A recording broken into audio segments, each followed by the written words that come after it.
Bismillahirrahmanirrahim. Assalamualaikum warahmatullahi wabarakatuh. And a very pleasant day I bid to our panel of assessors. Dr. Madam Salma binti Abdul Razak, as panel 1, Dr. Nurjulana binti Abdul Majid, as panel 2, fellow teachers, trainees, and the audience. I am Ahmad Adi Azmi, BIS 50, your moderator for this session. Together with me is Muhammad Amir as the timekeeper. And before we start, allow me to read the rules for the presentation session.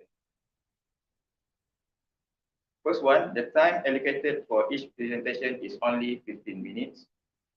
The time allocated for the question and the answer session is only 5 minutes and starts when the presenter begins to respond.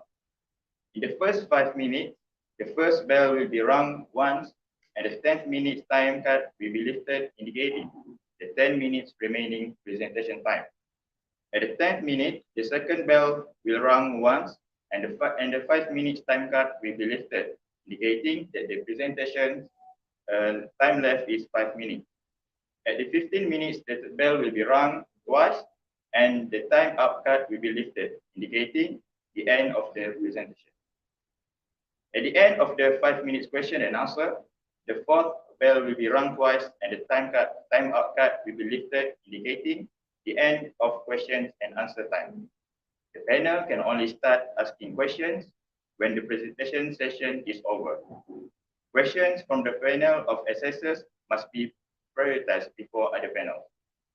I, as the moderator, have the right to interrupt and stop the presenters or evaluators' speech during the questions and answer session if it is found that the time limit has been exceeded. Now, Let us begin our session with the first presentation by Aini Nadia binti Man. Please welcome.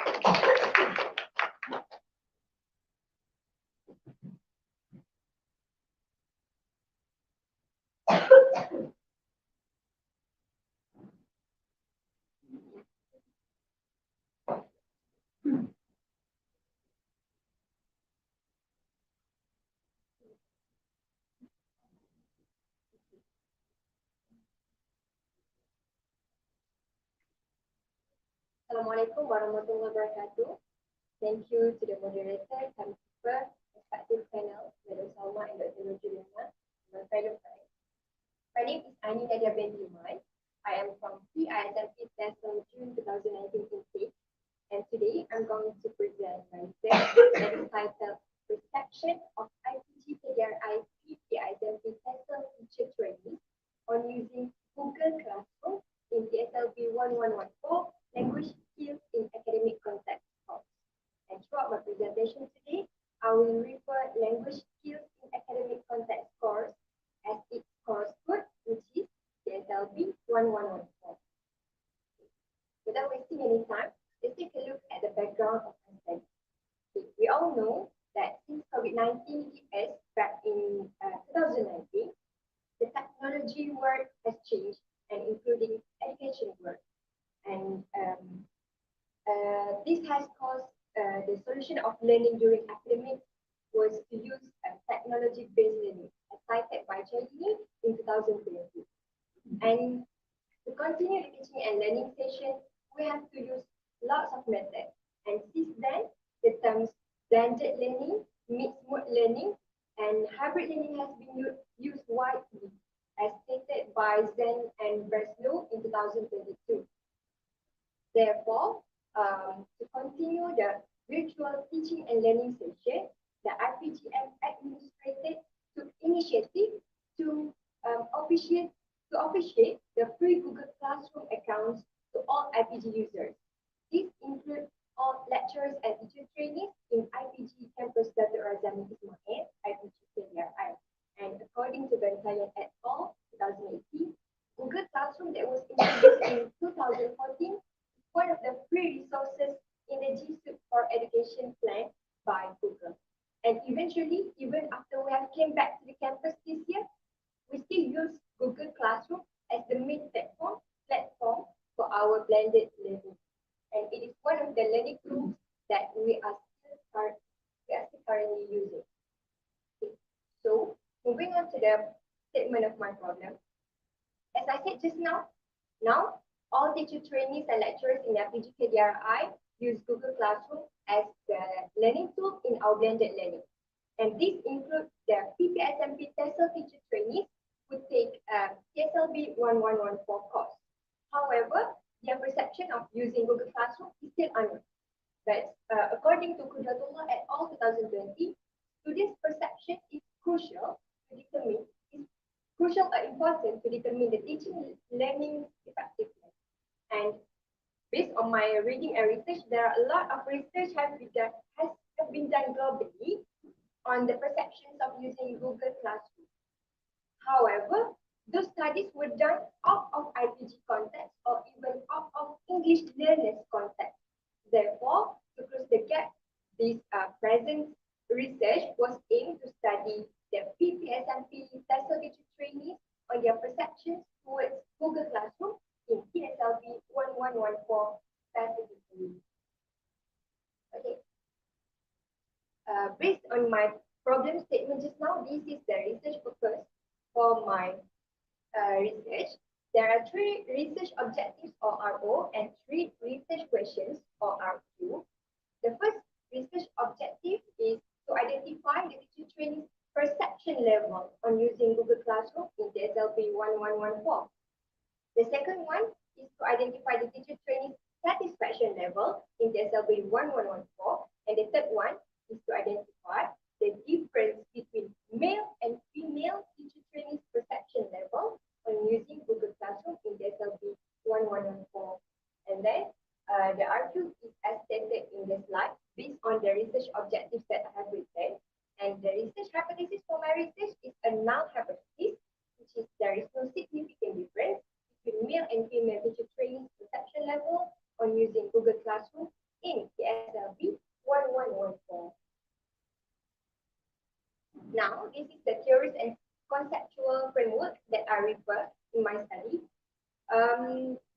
two theories that I refer, which is perceptual theory by Combs and Smith, 1949, as cited by Sharp, 2014, and satisfaction theory by Cardozo, 1965, as cited by Henry et al., 2011.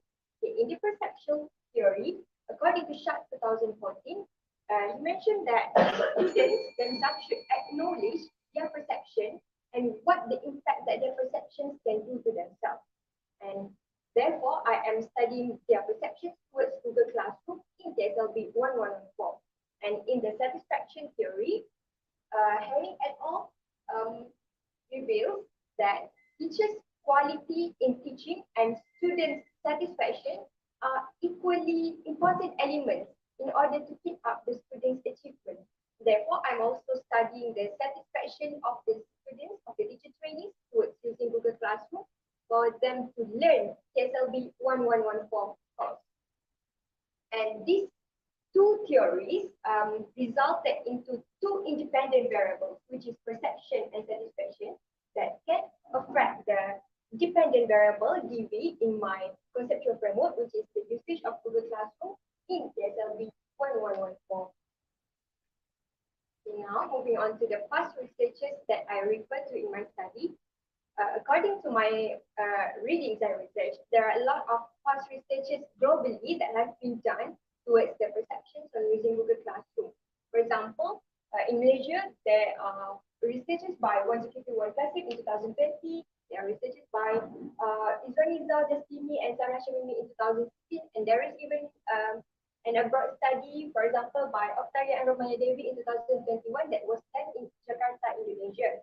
And in summary, I can summarize that all these past researches show that there is positive use of the students towards Google Classroom with its percent of use with the highest mean, the effectiveness of Google Classroom as an active learning tool, and also the successful implementation of Google Classroom.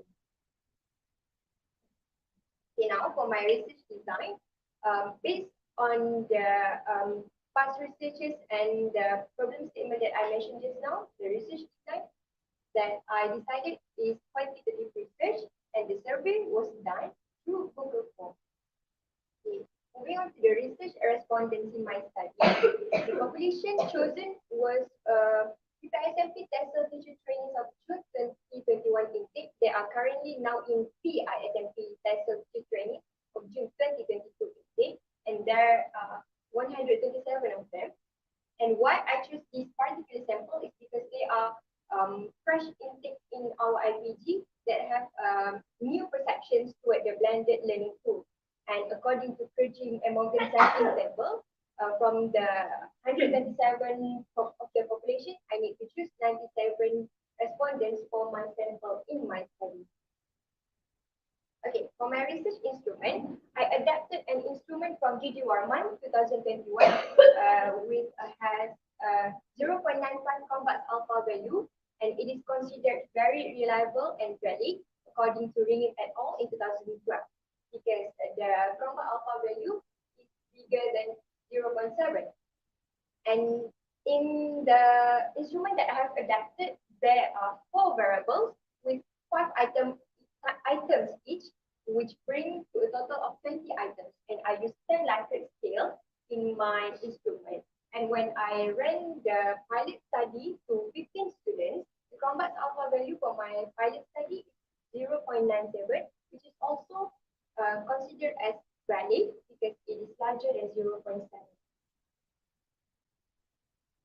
Okay, now it's for the data analysis procedures. To do the data analysis, I use SPSS version 26 software. And there are 2 types of data analysis in my study. The first one is the descriptive analysis to answer the first RQ and the second RQ. And the second one is the inferential analysis to answer the third RQ. In the descriptive analysis, I calculated and determined the mean value, whether it is high, medium, or low. And the mean value is interpreted using the mean interpretation table by Professor Madhya Dr. Rasmawati in UKM in 2020. And for the inferential analysis, I analyzed the difference between 2 variables using t-test. And according to University of Southampton in 2022, If the p-value is bigger than 0.05, then it means that there is no significant difference between two variables. And in my research, these two variables refer to the male and female teacher training. Okay, now let's take a look to my data findings and discussion. For the first RQ, which is what is the teacher training's perception level on using Google Classroom in PSLB 1114. From the table that you can see, I use three variables to answer the first RQ, and all the mean for each variable is high, and the mean value for the whole perception is 8.448, and it is also considered as high. And this corroborates with other findings from past researchers as studied by D.D. Warman in 2021 and also by Octaria and Romai Levy in 2021. And according to Muniafi 2018, said that Google Classroom provides greater opportunities of communication between students and the teachers. So this is why that we can see the teacher trainings have high perception towards Google Classroom because they can actually communicate with their classmates, with their course-mates, and also with the lecturer in their learning tool.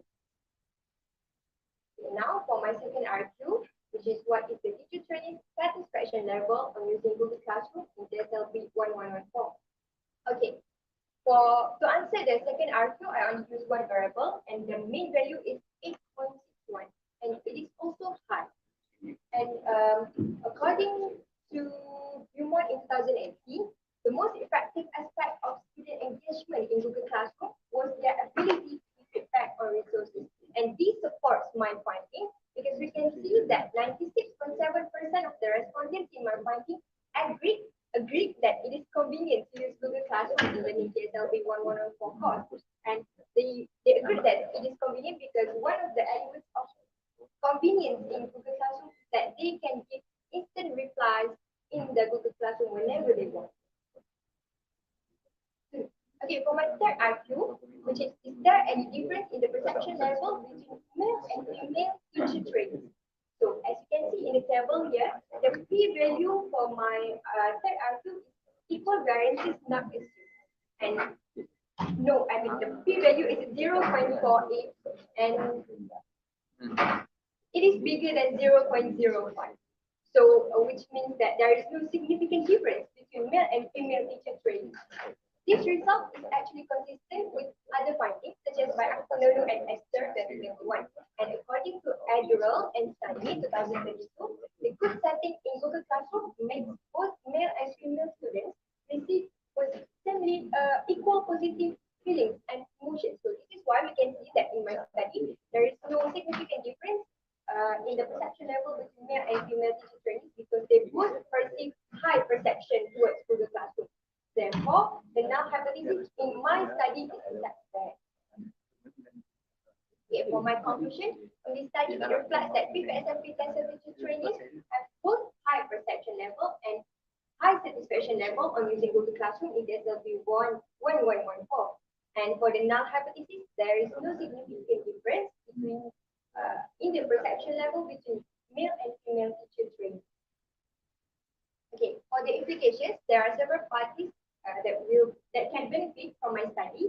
The first one is teacher trainees and also IPGM administrators and lecturers.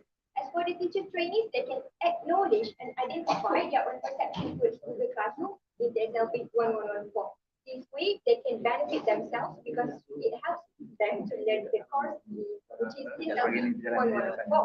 And they also can start to plan on how to further utilize the learning tool and explore more features in the learning tool in the future. As for the IPGM administrators, they can maintain the performance of Google Classroom as our main learning platform, and so that they have no reason to change our main learning platform and so on. And for the lecturers, they can fully utilize the features and functions in the Google Classroom, and they can also try more various teaching styles in the learning tool that can benefit themselves and also the students. Okay, lastly is my recommendations for the future researchers. The first one is future researchers can study on other factors such as the English proficiency levels, as we know that Google Classroom use English as the medium language, and also other factors such as their perceived knowledge of the technology-based learning tool. Second one is future researchers can also analyze the correlation of participants' positive perception towards Google Classroom with their good performance and vice versa. For example, they can study whether high achiever students shows positive perception towards Google Classroom and vice versa. And lastly, future researchers can also study the perceptions of other students from other cohorts or other students who learn other course of using other IPG campus students to get more sample and get more variety of data. And I guess that's all from me. Thank you. Thank you, Aini Nadia binti Iman, for the presentation. Now, let's continue with the question and answer session. I welcome any of the panels to begin. All right. First, congratulations, Aini, for a very smooth presentation. You have done an excellent job. Okay.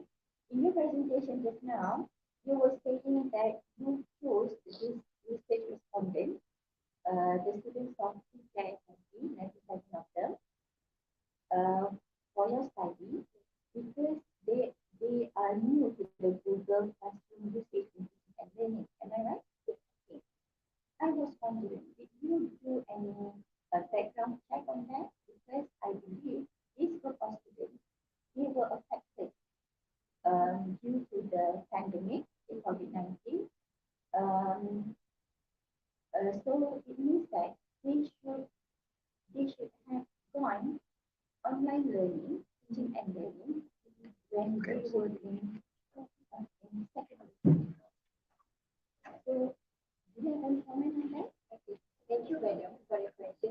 Okay, for information, in my Google Form, in my survey, I also asked the first question before going into the items for my questionnaire, which is, have you ever used a Google Classroom before entering IPG, something like that? And like 70% of them answered that they haven't used Google Classroom before. And I believe that this is because although they also practice Google Classroom in their, online learning in their secondary school, but their school did not practice Google Classroom just like as the main learning platform. Thank you for that. Okay, congratulations, okay, the first feedback from okay, you stated that PGM administrators have operated the two accounts, Google account. Yes, okay. Who's this?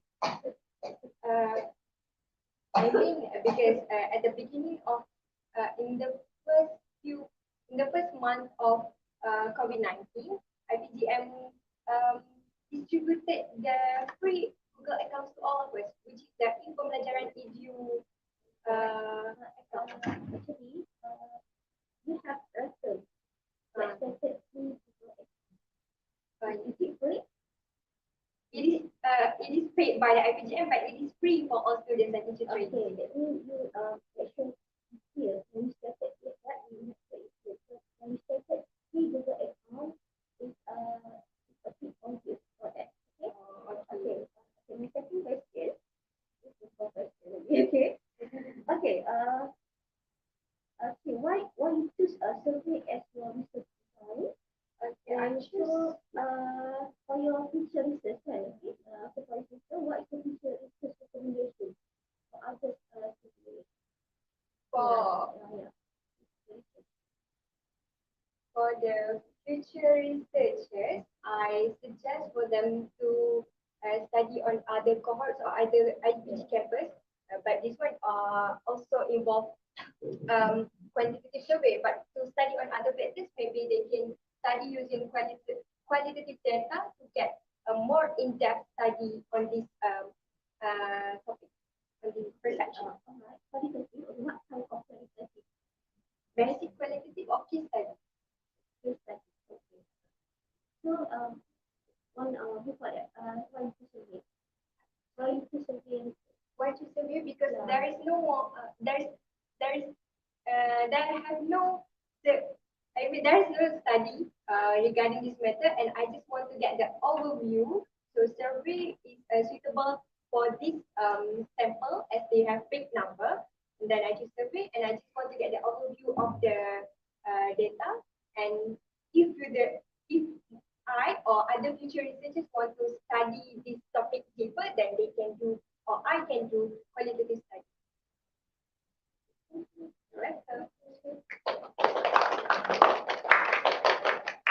Alright, thank you.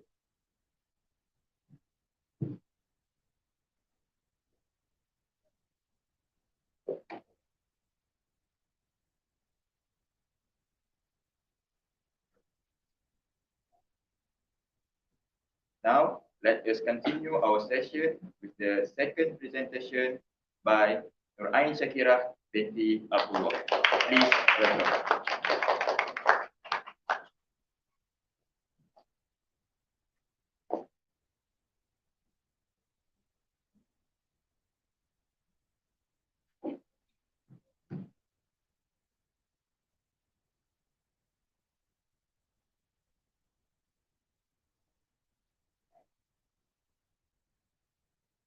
Assalamualaikum warahmatullahi wabarakatuh, and a very good day. I will the panels and my fellow presenters. So, my name is Nur Ain Shakirah binti Abdullah from Desa June 2019.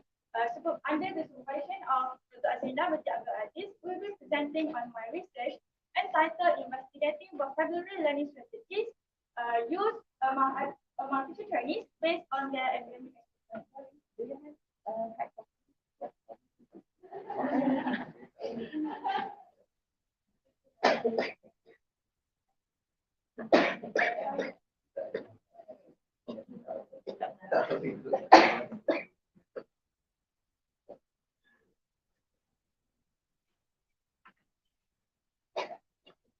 Okay, let me start background presentation. Okay. Assalamualaikum warahmatullahi wabarakatuh, and a very good day. I'll be the panelists and also my fellow presenters. So my name is Nur Ain Shakirah binti Abdullah from Desa June 2019. Under the supervision of Dr. Azinda binti Abdul Aziz, will be presenting on my research entitled Investigating Vocabulary Learning Strategies, or VLS, used among teacher trainees based on their academic experience. So without further ado, let's start with the background context.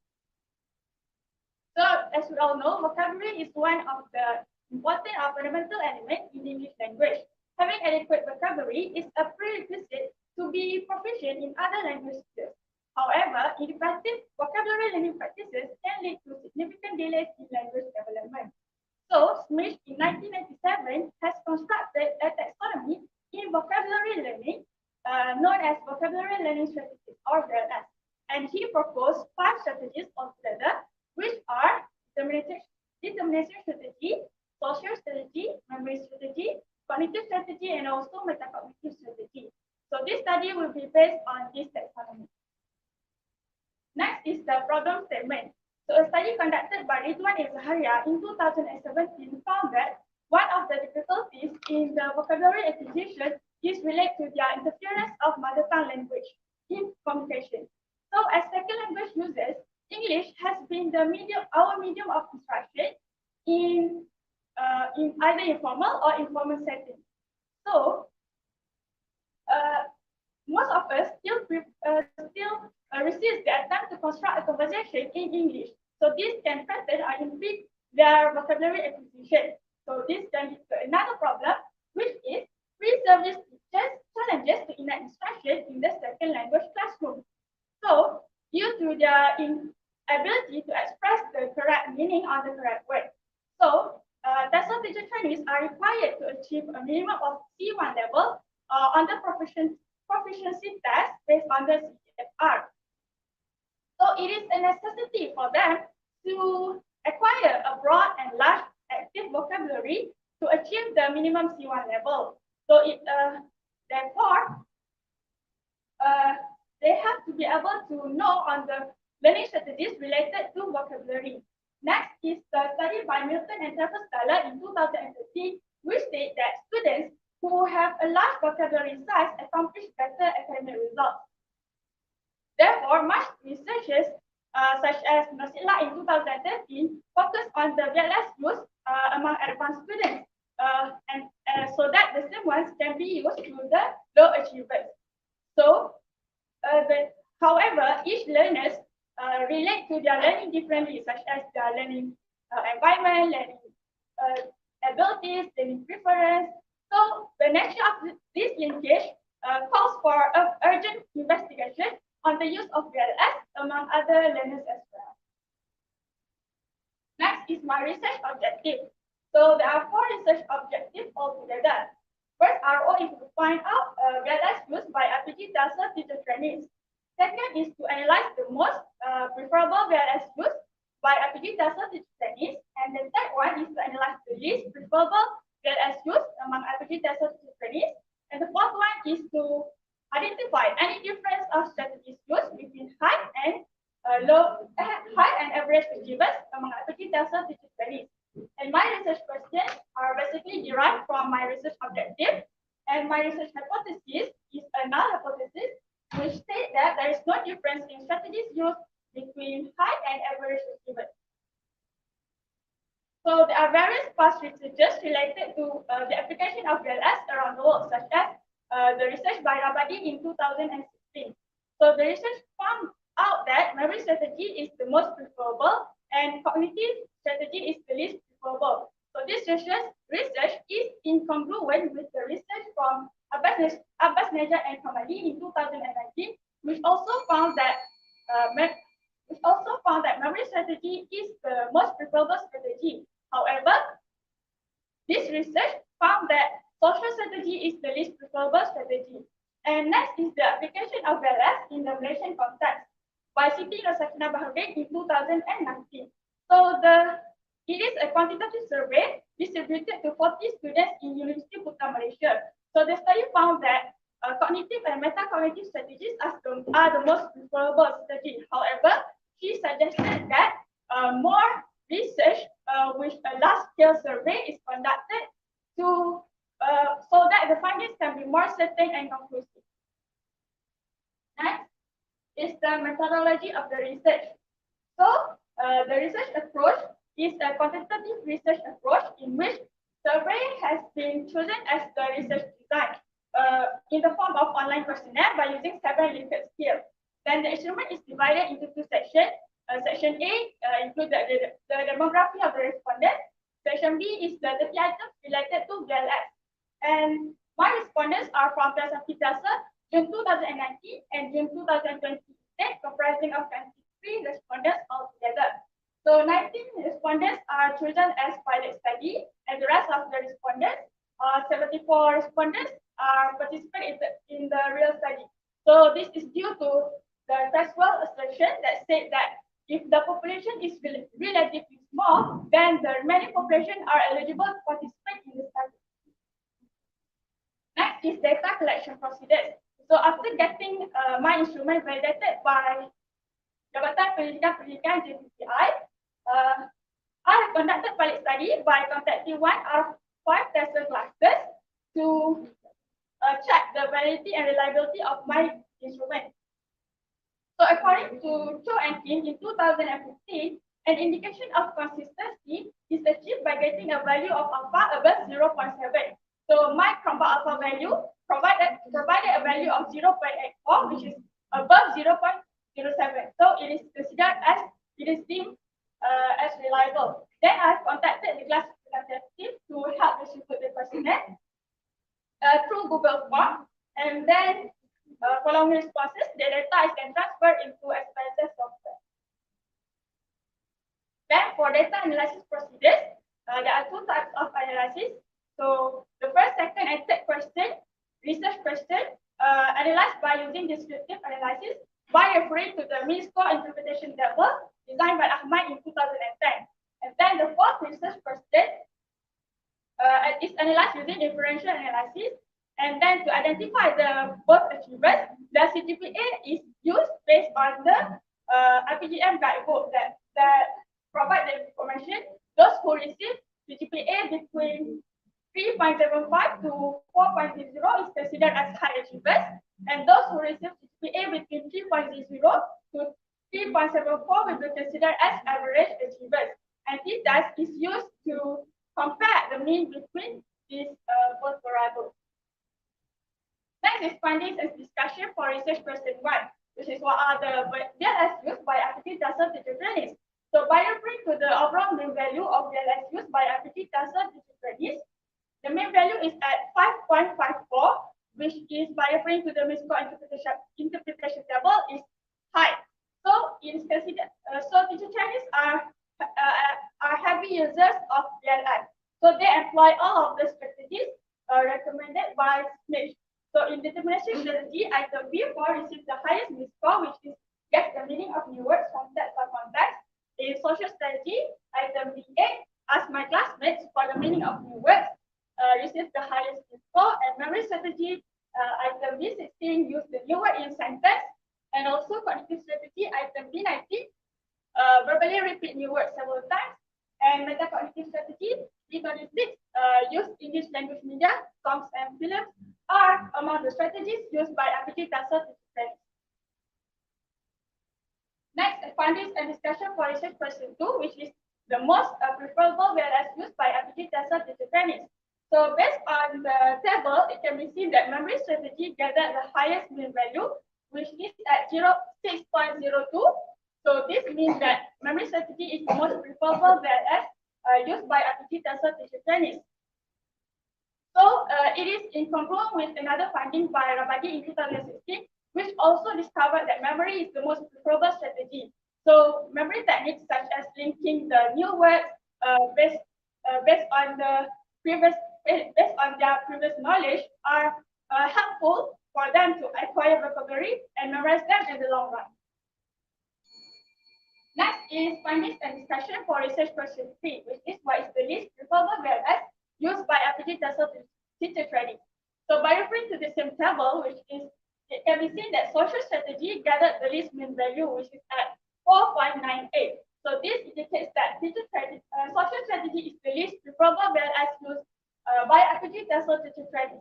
So the existence of this study is incongruent with another study by Abbas Najat and Kamali, which also found out that social strategy is the least preferable VLS used. So the existence of other applications like e-translation, Google Translate, e-dictionary like Merriam-Webster provide a more easier access to the students to acquire vocabulary instead of asking from the lecturers, asking from the classmates for the meaning of new words. So they find that it is more convenient for them instead of using this social strategy. Next is findings and discussion for research question 4, which is there any difference in strategies used between high and average achievers? So by referring to this table, it can be concluded that there are 28 respondents from high achievers and the rest are 46 respondents from average achievers. So there are slight difference between the mean of these two achievers, whereby high achievers, the mean of high achievers are higher than average achievers. So this means that high achievers employ VLS more frequently than average achievers. Then in order to look at the difference, the p-value is determined. So my p-value provides a value of 0.75, which is above 0.05. So according to Frick in 2016, p-value above 0.05 is considered as no significant difference between the variables. So this indicates that there is no significant difference between high and average achievers. Next, the conclusion of my study. There are several strategies used by aptitude task teacher trainees, such as guess the meaning from new words, use the new word in sentence, and many more. Memory strategy is found to be the most preferable VLS, and social strategy is found to be the least preferable VLS. And the difference in their academic performance is not one of the contributing factors in the variations of VLS. Next is implication of the study. So there are several implications.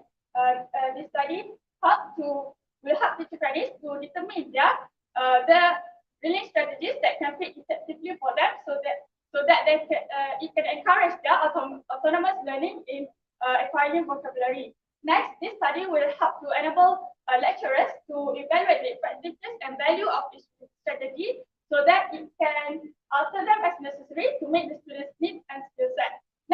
study will be able to help institutions to equip the lecturers with suitable materials and training programs related to VLS.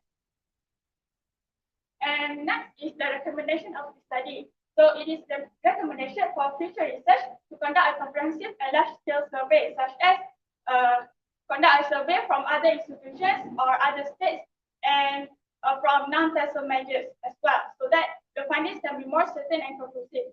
Next is to incorporate a broader demographic perspective, such as asking the difference between on the VLS use between their gender or the students from urban, rural, or suburban areas, so that the findings can be more, we can gather more perspective on the use of VLS. Next is utilize a different research design or approach to investigate the same topic, such as using qualitative study to explore their experiences and opinions on the use of VLS. So I think that is all for me.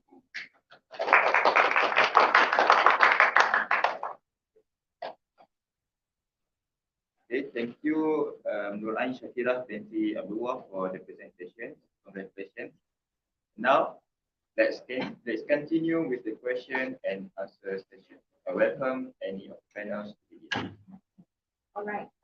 Thank you, Ms. here, and congratulations to Ain Shakira for the presentation just now. All right. First thing first, I think you have chosen quite an interesting topic. Okay, it's about vocabulary. However, okay, let's look at your problem statement. When you go to your problem statement, okay, for the first study by Ridwan and Zahara 2017, the interference of mother tongue language in communication preference vocab acquisition. May I know who were the respondents? Did the respondents were the respondents children or adults? The respondents are from adults in the University of Kebangsaan Malaysia. Right, good. Okay, moving on to your data collection procedures. May I know which reference that you use, okay, in deciding only one? Okay, only one respondent to be in your pilot study. One respondent. You need to conduct pilot study by selecting one out of 5 respondents. So how many respondents for that one class? 19 respondents. 19 out of 20. 19 out of 10. 19 out of 10. 19. 19. 19 out of 19. The whole class. All right. Which source that you refer to? I refer to the same source which state that in 2016, which state that the minimum respondents is 10 and the maximum respondents is 30. Next one. That's all from me.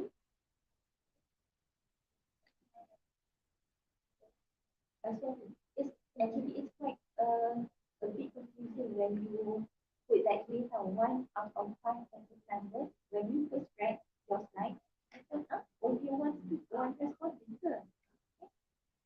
That's why I took my slide. Okay, congratulations, Ain Shakira. Okay, my question is,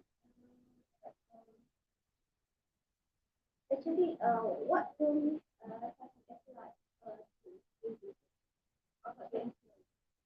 Thank you for the question. So one of the theory that is applied in this research is second language acquisition theory by Stephen Krashen. So what Stephen Krashen proposed 5 theories altogether. However, it is in my research, one of the theories is input hypothesis that is related to vocabulary acquisition. So input hypothesis involves the use of comprehensible input. So the comprehensible input should be more advanced than the current level,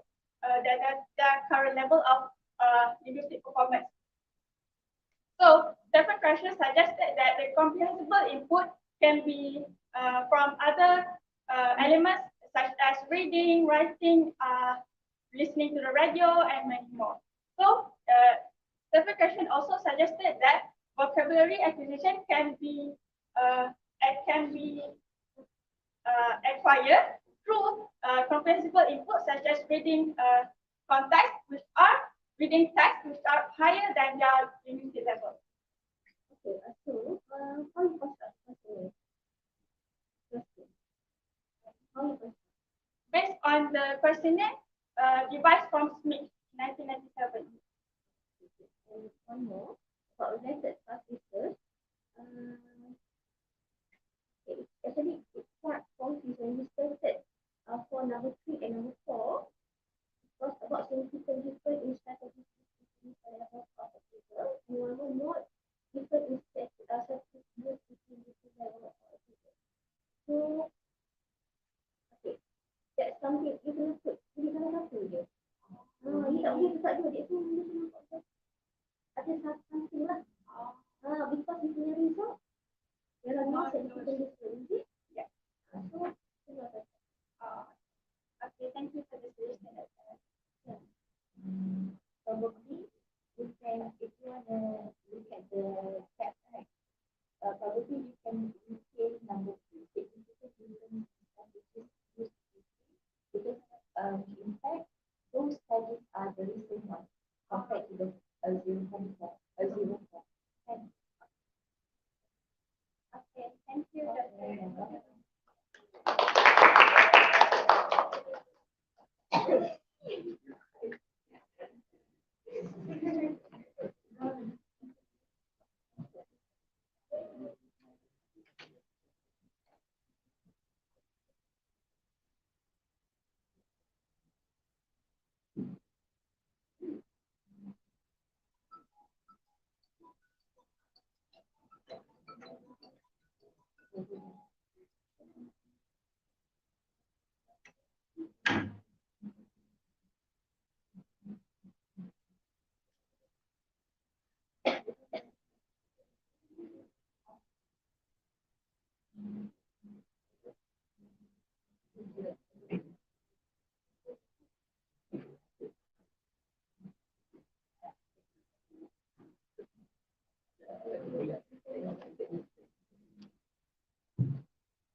Sorry for the technical problem. Now, let's continue our session with the third presentation by Yana Zaira Hanani binti Abdul Majid. Please welcome.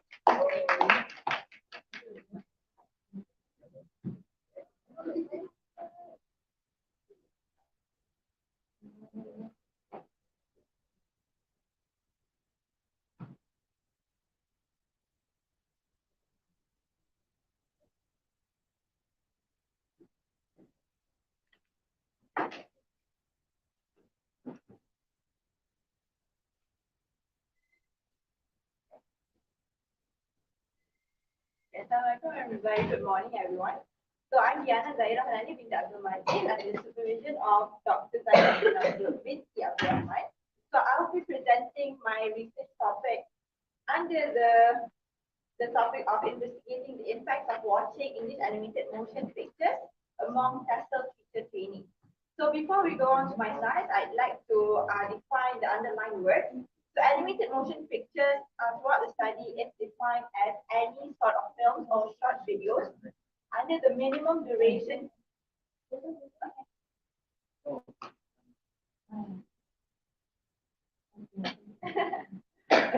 So the topic is investigating impacts of watching English animated motion pictures among TESOL teacher training. So before we go into the slides, I'd like to define the underlying phrases. So animated motion pictures is any kind of films or videos with a minimum duration of 1 minute, and it is aired on any sort of platform such as YouTube or mainstream or Netflix or any of the sort, and it can be serial or standalone. And then the TESOL teacher trainees here refers to the 2019 TESOL intake of our cohort.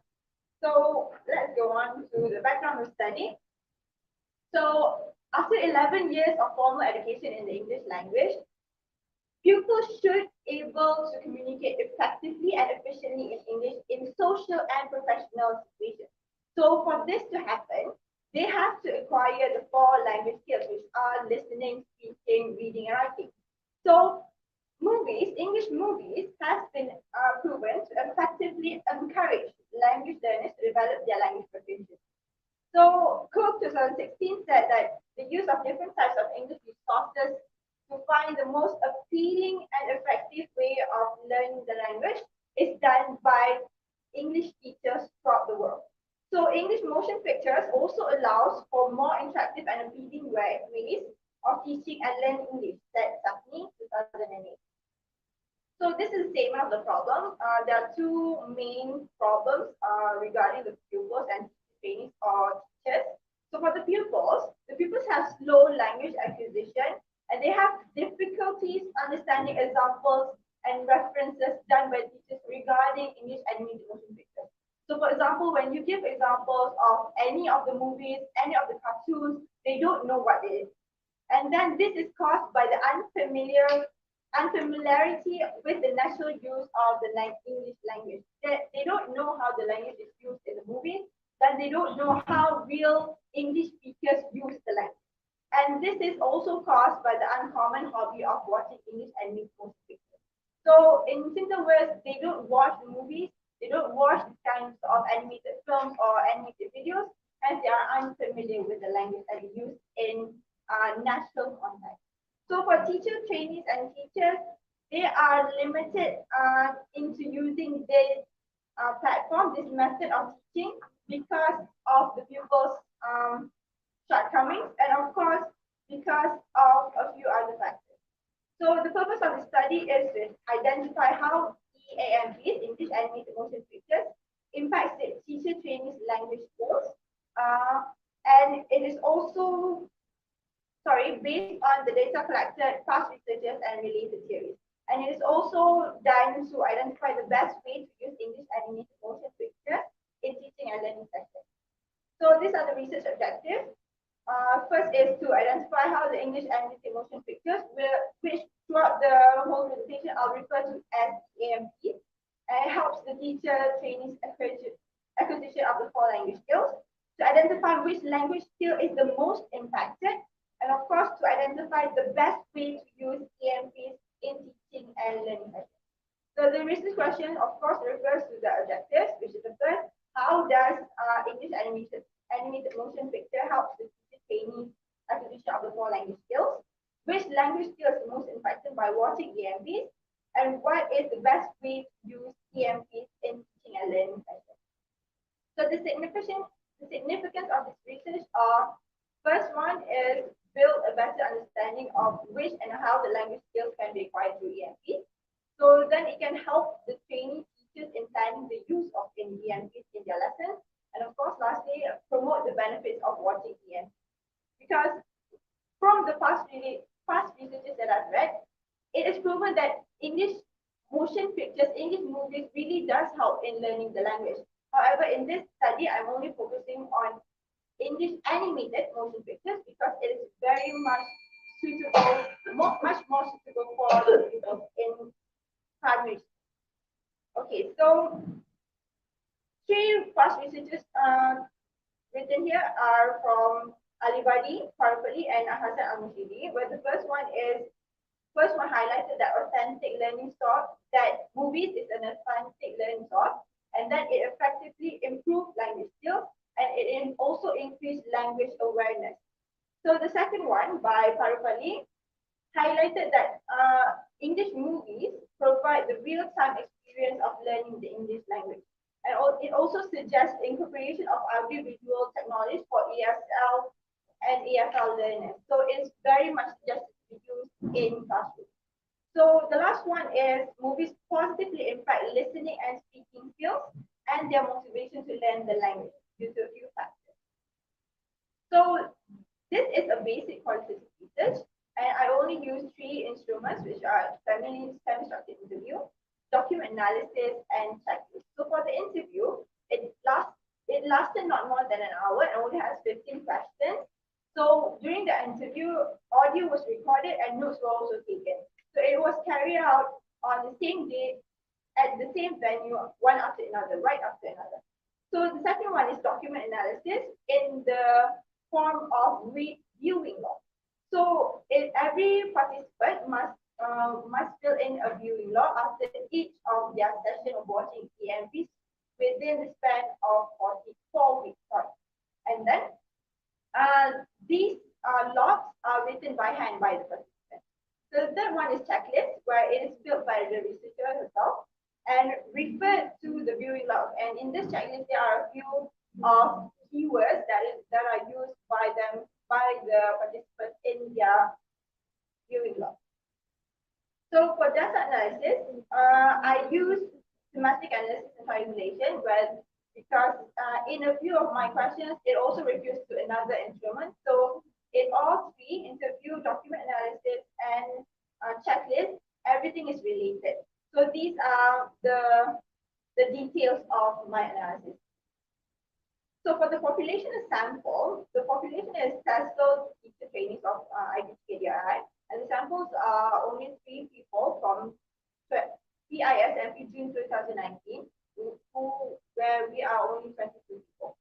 So then the sample criteria are, the first one is they must be from the same class, from the same cohort, and they frequently watch EMPs, and they have completed practicum phase 1, which is carried out online during the pandemic. So for the research question 1, for the findings, so we refer to the research question 1. How do English animated motion pictures help the teacher trainees acquisition of the 4 language skills? So these are the 4 language skills: the listening, speaking, reading, and writing. And for listening, the teacher trainees learn a lot by listening to the songs and the accents. Because from most of the movies and most of the short videos, there are songs and the lyrics are very easy to understand. So for the accent, because English is spoken worldwide, so we have a lot of accents. So it helps the teacher trainees to understand different accents from all parts of the world. So for speaking, the teacher trainees focuses on the speech delivery from the characters inside the English and motion system, and also the narration. So for reading and writing, from what I found, that they did not learn a lot from reading and writing through English and motion pictures, but there are elements where they read the subtitles and they have encrypted text and instructions and explanation in the slides and in the videos. So from writing, they use the vocabulary they gain from the videos, and they use it in their writing. This can be shown in their viewing log as well.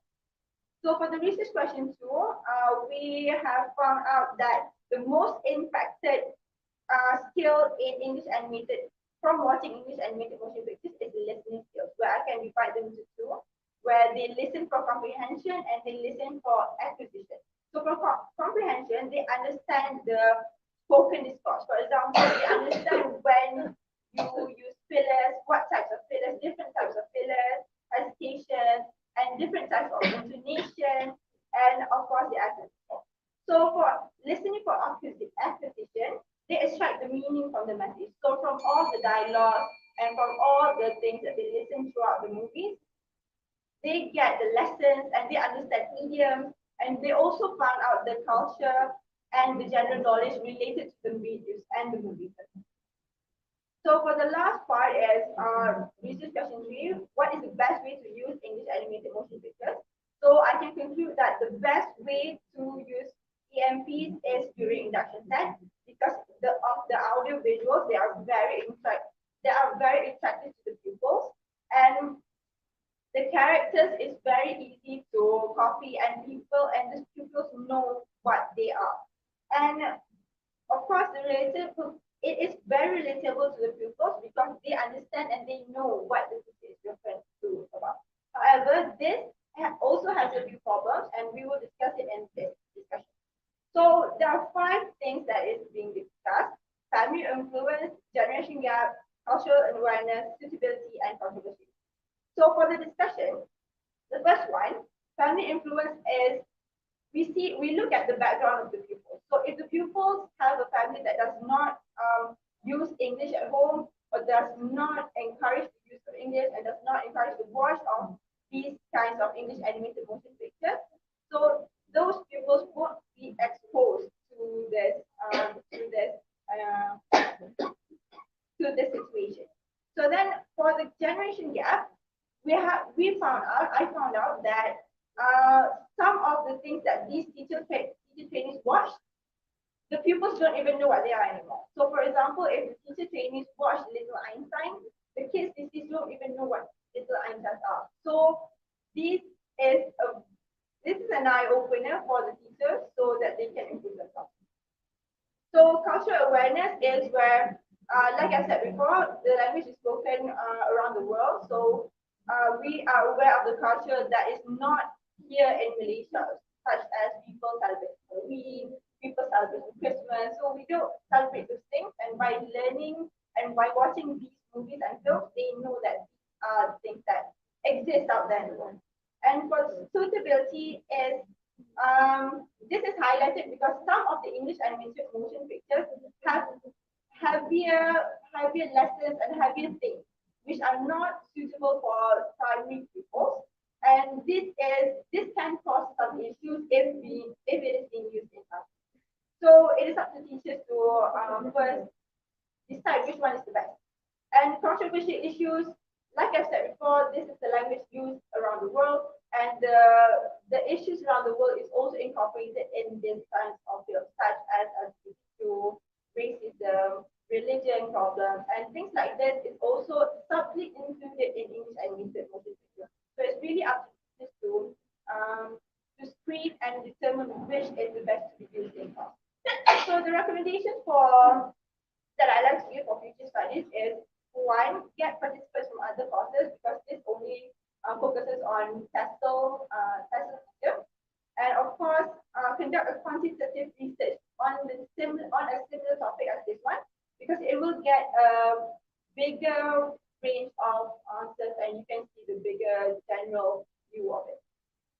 So the implications are towards the Ministry of Education, teachers and pupils, where for the Ministry of Education, it is highly hoped that the MOE produce EMPs in align with the syllabus. So it is much easier, and we don't even have to think about suitability anymore. We can just use it because it is provided by the ministry themselves.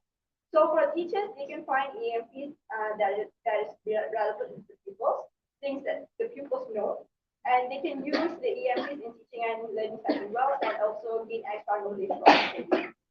So for the pupils, they can understand examples as reference, so it's easier for them to relate what they are learning in class with something that I have already watched at home, and then for them to be familiar with the natural use of the language.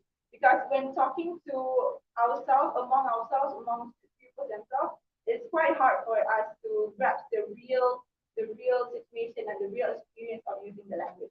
And the pupils will also gain a beneficial hobby of viewing suitable EM. That's all for me. Thank you.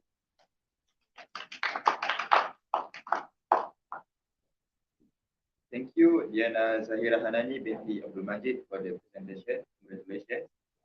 Now, let's continue with the question and answer session. I welcome any of the panels to begin. All right, thank you. Okay, congratulations, Diana or Era.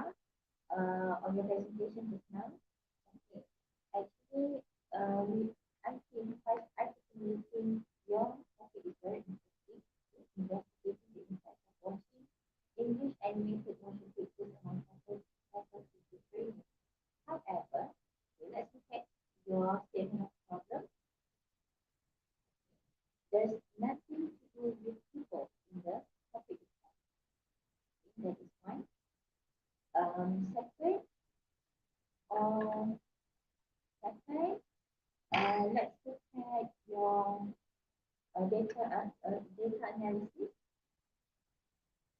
Okay.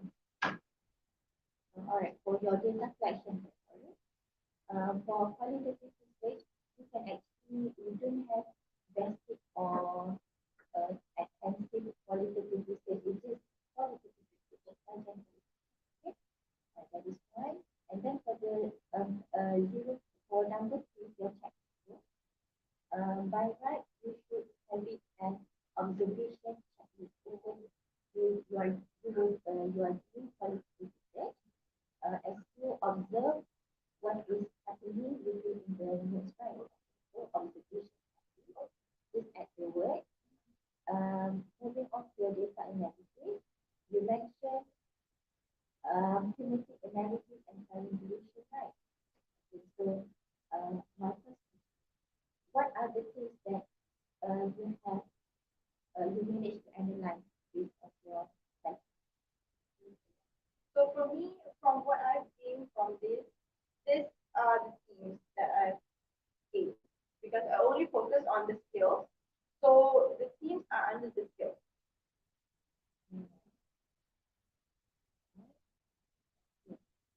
My second question, how did you triangulate your collected data?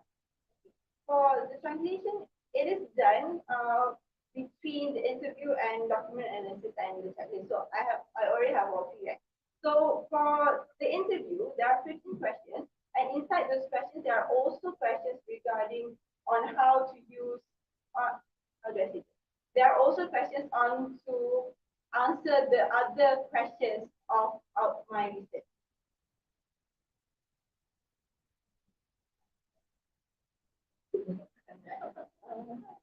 Okay, so there are a lot of that's the first one. I have a lot of questions in the 50 questions.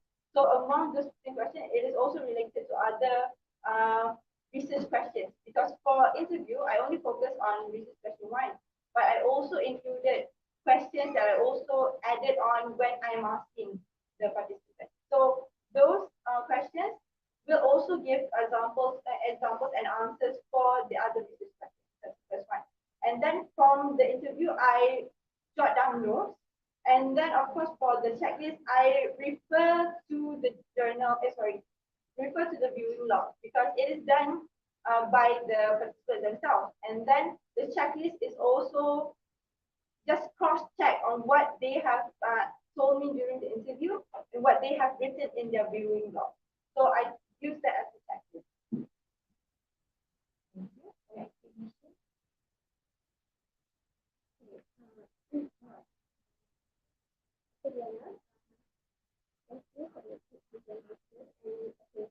My question is regarding research design. Okay. About the interview, okay, what type? Okay, how you construct the 15 questions? I construct the 50 sentence with my supervisor. Okay, that question is based on what? Based on my you construct a question. Okay, you saw that there's some question question. Yeah. Okay. Is it anything that you refer to make a piece of a concept? Oh yeah, do you have the concept framework? Oh no, I didn't do it. Actually, that is the basis of your introduction section. So based on the conceptual framework or your theoretical framework, you can come up with questions, interview questions. Did you use that? Yes, I did have it. And another question for this.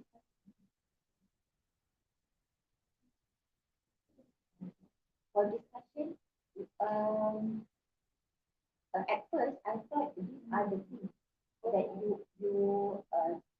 you analyze. Just like, but as you listen to your presentation just now, all these are it's like actually it doesn't relate to your topic of study because you stated about people, about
Should I read all 15 or The first five. the first five?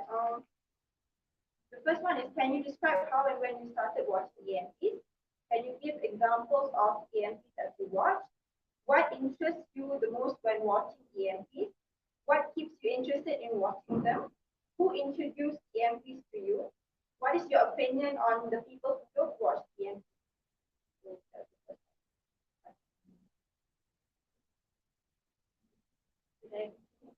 Other questions? We said that got time kan? We can have time, right? Then, it can happen. Okay. Okay. Okay, so regarding this, there are a few questions like any other elements that you like from EMP. So what other benefits or knowledge do you gain from watching EMP?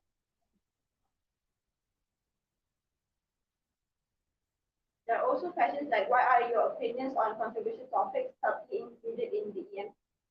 Okay, so the way you present, actually you have to relate with the key participants only. You don't have to tell about people and living. Okay.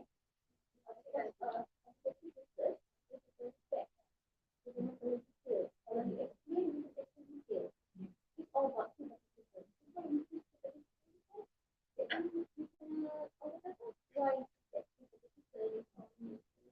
Everything's detailed. There's no need to relate each other. They can have personal pun, they can take this on. Kalau kita framework, kita tak boleh sesuatu nak take. No. Kita kena ada walaupun dia seorang.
And now, let us continue our session with the fourth presentation by Wan Nurliana binti Wan Muhammad Asri. Please welcome.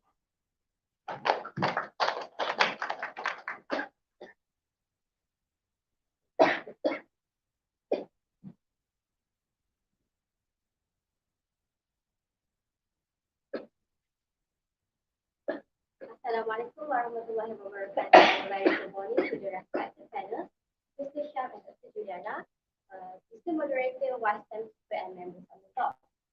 My name is Wan Nurliana binti Wan Muhammad Asri, and I am from PISNT Census 2019, and I am doing a qualitative research under the supervision of Dr. Zainab binti Abdul Rahman, and my research title is a study on the implementation of HOTS during practical ESS classroom among teacher trainees in ICT. So now, let's take a look at the background of the study.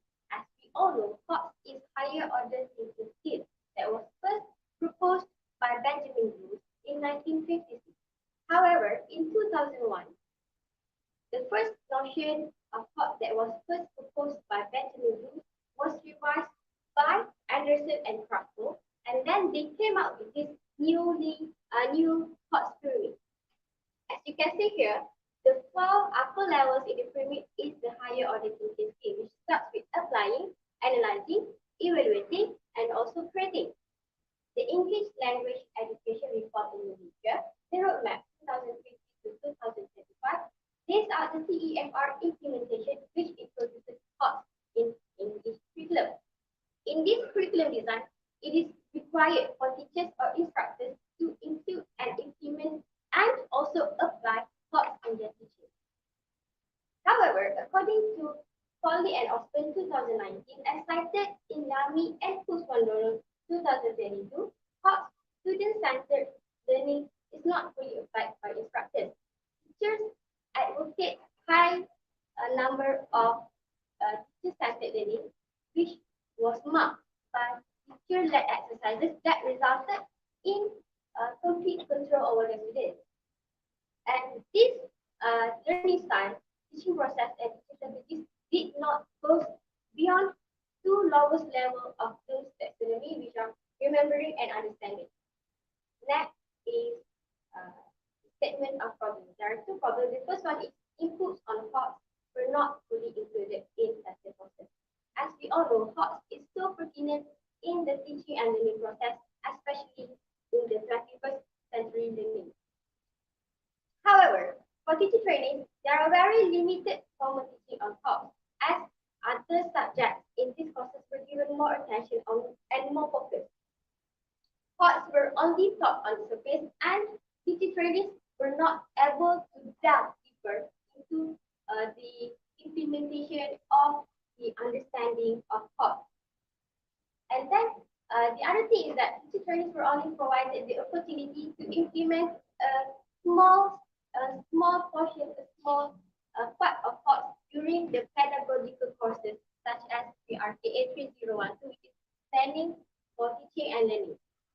Next is lack of studies.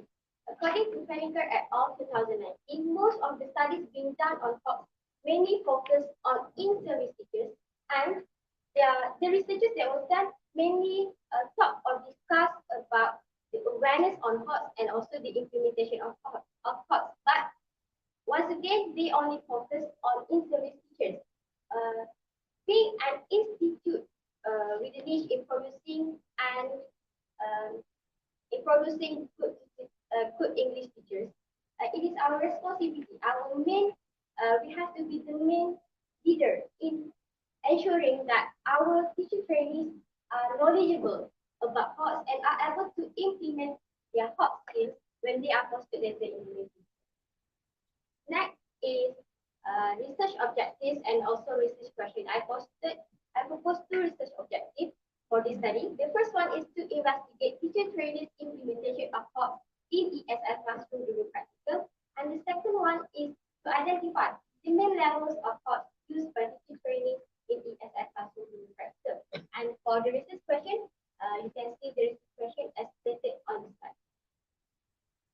Next is related past researches. I included here two almost similar past researches that is done locally. The first one is investigating the implementation of higher order thinking skills in Malaysian classrooms, insights from L2 teaching practices. It was done by Azian, Fauziah, Nur, and Nurhanim on 2017. And the findings reveal that many teachers still believe HOTS are unimportant, and some are not even ready to use and implement it in their classroom. The other research is done by Rajendran, which is done on 2021, the teaching of higher order thinking skills in Malaysia. And this research findings discuss that teachers are more equipped to teach language such as reading, writing, speaking, and listening than to promote higher order thinking skills among their students. Mind you that these research are very recent. As you can see, especially for the research done by Rajendran, it is only last year, and it is found that in-service teachers are having problems in implementing HOTS as they think that it is not important, as they are more focused on teaching language. And if in-service teachers are facing this problem, what not the teacher training? Okay, next is the research design. For this study, I choose to do a basic qualitative research where it provides me with an in-depth details of the situation of the implementation. As I want to study the implementation of HOTS, I need to see it by myself. I need to see it through my own eyes. Next is my population example.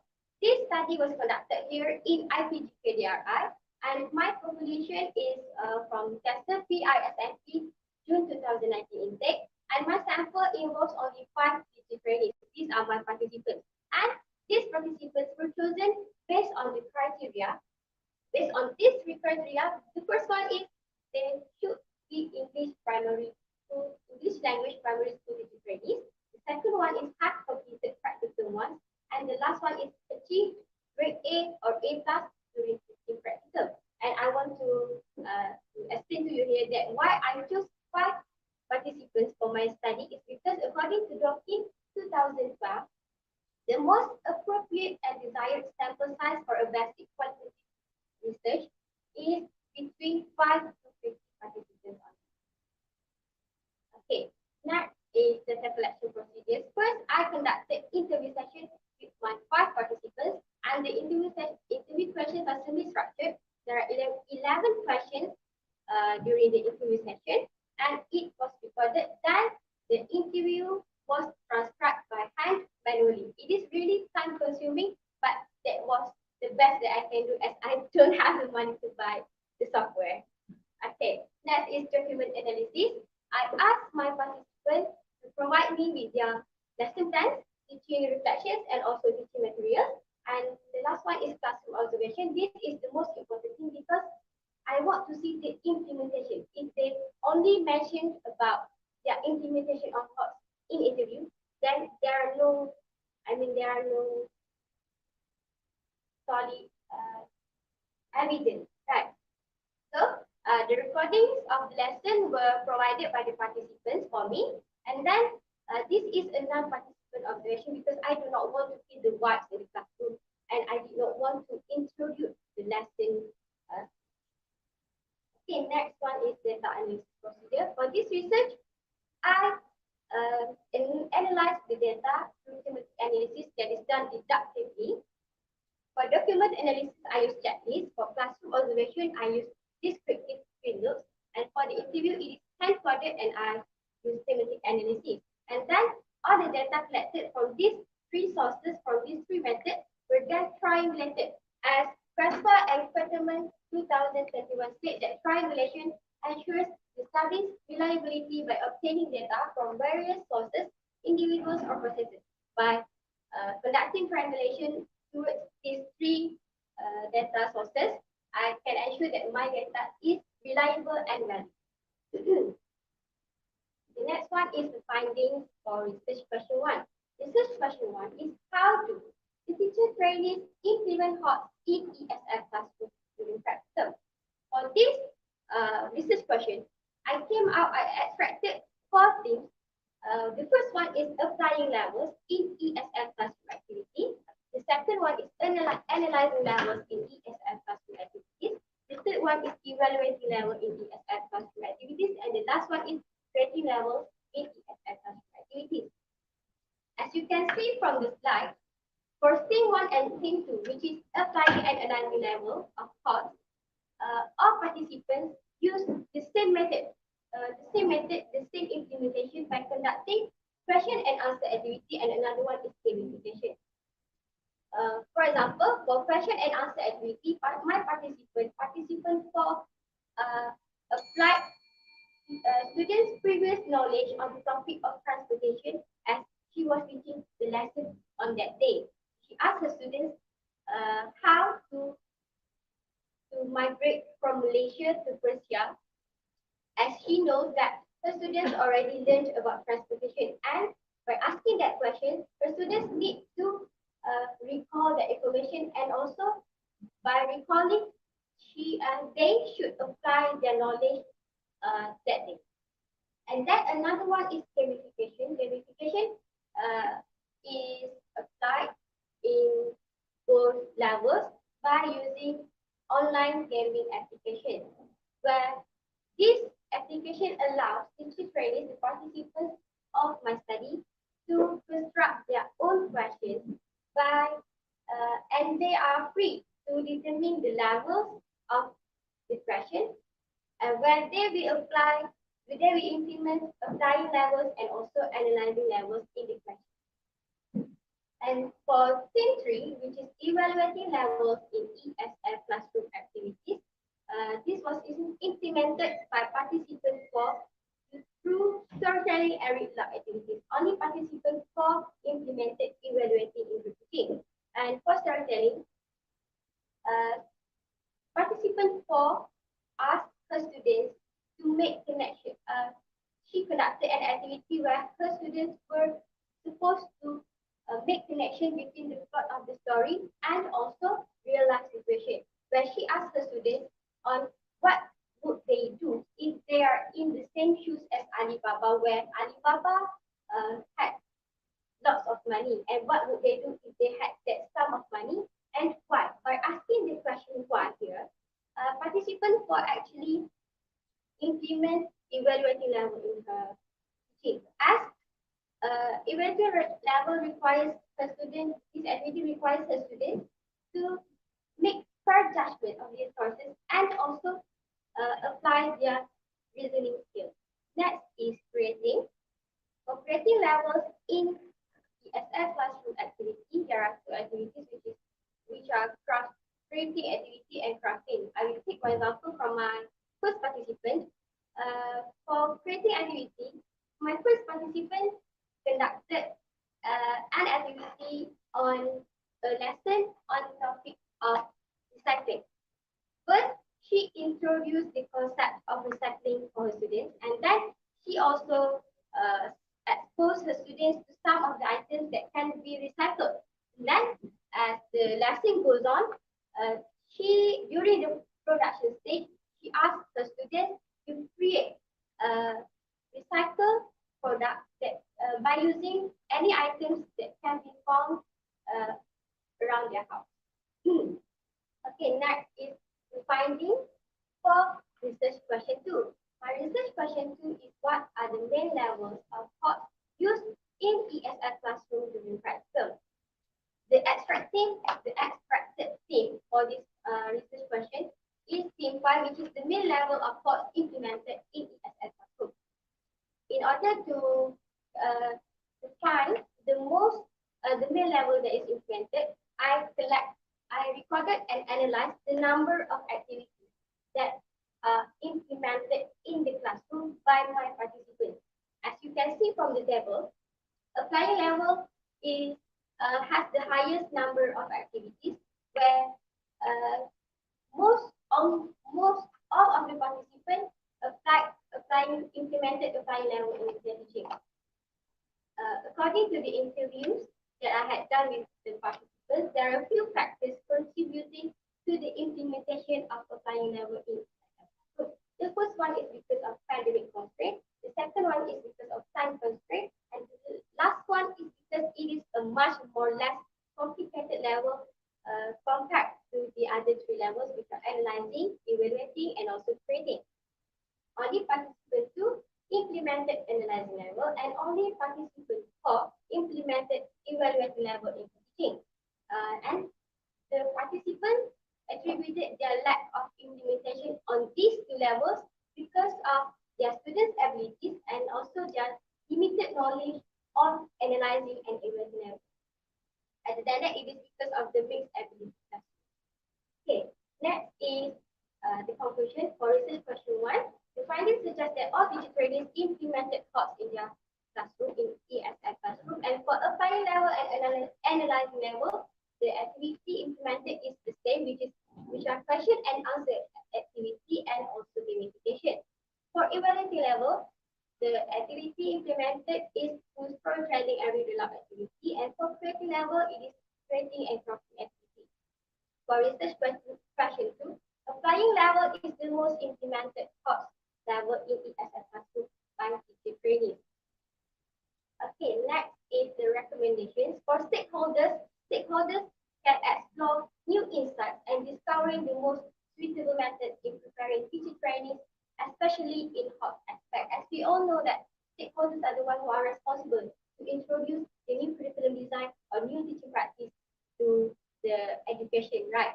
And by through these research, it enables the stakeholders to explore new insights for fully prepared teacher trainees to implement other course levels other than the one that they are already comfortable with. Next is for future studies. To substantiate the validity of the findings, replication studies or comparison studies could be done, focusing on alternative settings or larger sample sizes by conducting quantitative research. Next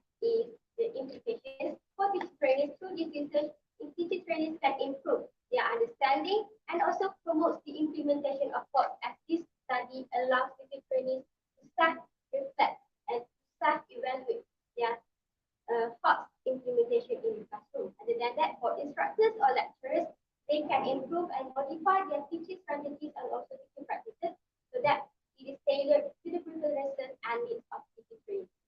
And I think that is all the presentation from me. Thank you. Thank you, Wan Noriana binti Wan Muhammad Asri for the presentation. Congratulations. Now, let's continue with the question and answer session. Welcome any of panels. Assalamualaikum. Wan Noriana. You are quite fluent in the delivery of the plan. But throughout the discussion, I find that you merely focus on the teacher training. You need to say it's more on the instructor, okay? More on the trainer rather than the receiver. So the receiver part will be the client. The clients will be the pupil. Did you ever think on the scope of the pupil about their readiness to accept the thoughts level? And then the language proficiency, ability, whatnot. Different class has different abilities. And then mostly in the classroom, they are mixed, right? So average, when we go for average level, it is like intermediate level mostly. And then the tendency is, especially in the rural areas or the penetrated areas, more towards the lower intermediate level.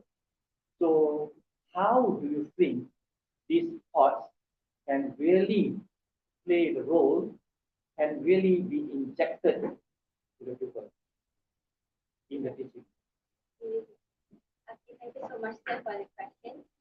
First of all, I think I do take into consideration the pupil's reaction of first pupil's reaction towards the implementation of thoughts in the classroom. As I observe their classroom observation, I realized that there are some pupils that are able to follow, but for lower achievers, especially, they had to take some time to learn, to understand, and sometimes that hinders the learning process.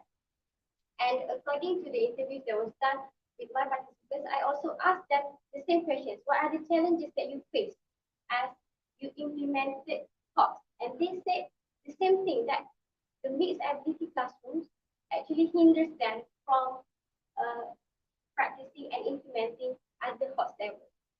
And that's why they choose the final level. And for your question, I think in order to implement it on the students, for overall students, I think teachers should start it slow. And in easier words, I think that teachers should focus on applying level first. And then when the students are already familiar or are already master that skill, then you can move on with it to the analyzing levels, right? And then after the students already master that skill, and then you move up. Until they are able to master all the skills that are stated in thought. Yes.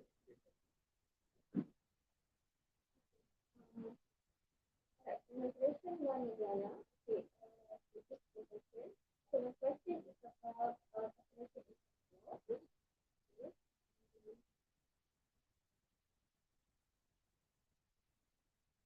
as a determination, how many teachers can you teach during that?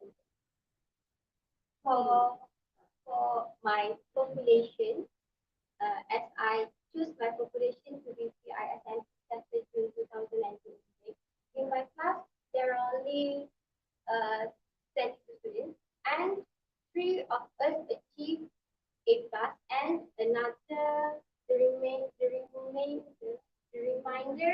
19 student teaching trainees able to achieve A. All right, let me start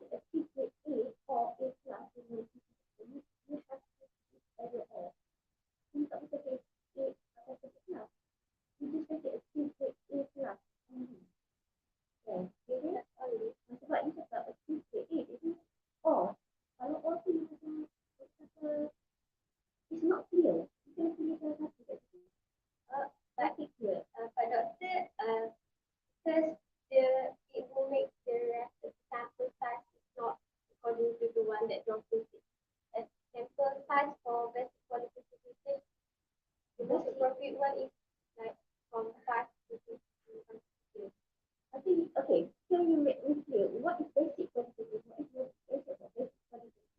Where you get from? Where you get? Why you allocate basic quantitative? Why I think you say basic quantitative theory. Yeah. Okay, why you say basic quantitative theory? Where you get this thing from? I get it from Basic, yeah. Acting from during I did I think it's don't have the word basic. Only quantitative research. I think after qualitative research. Okay. You can make it clear that. So betapa sebab kita tak achieve you nak pilih yang kita pilih choose for teacher training from your study. Okay.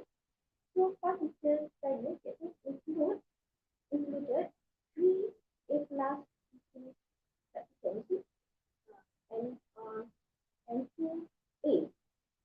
Okay. Okay. This is A. How you choose for teacher training? How?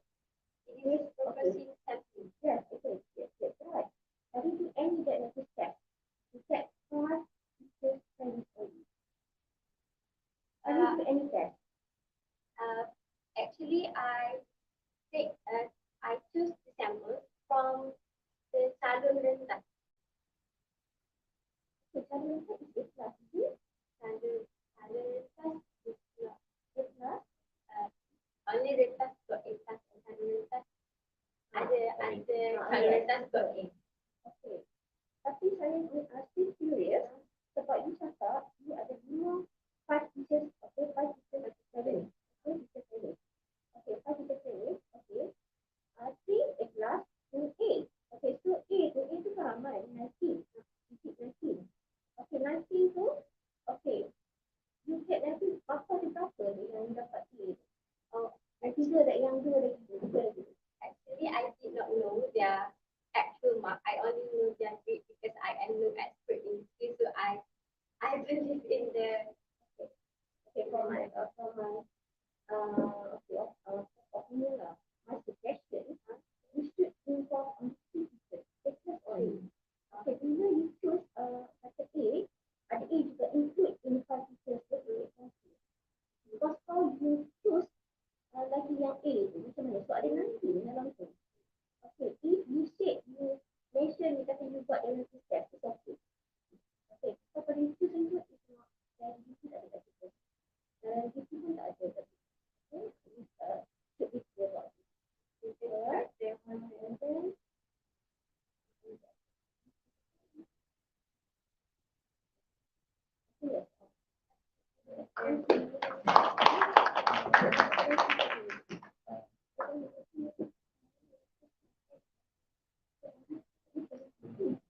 Okay, thank you for the presenter and panel.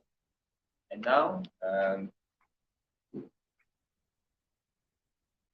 now let us continue our session with the 5th presentation by Izzah Safiyah binti Idris. Please welcome.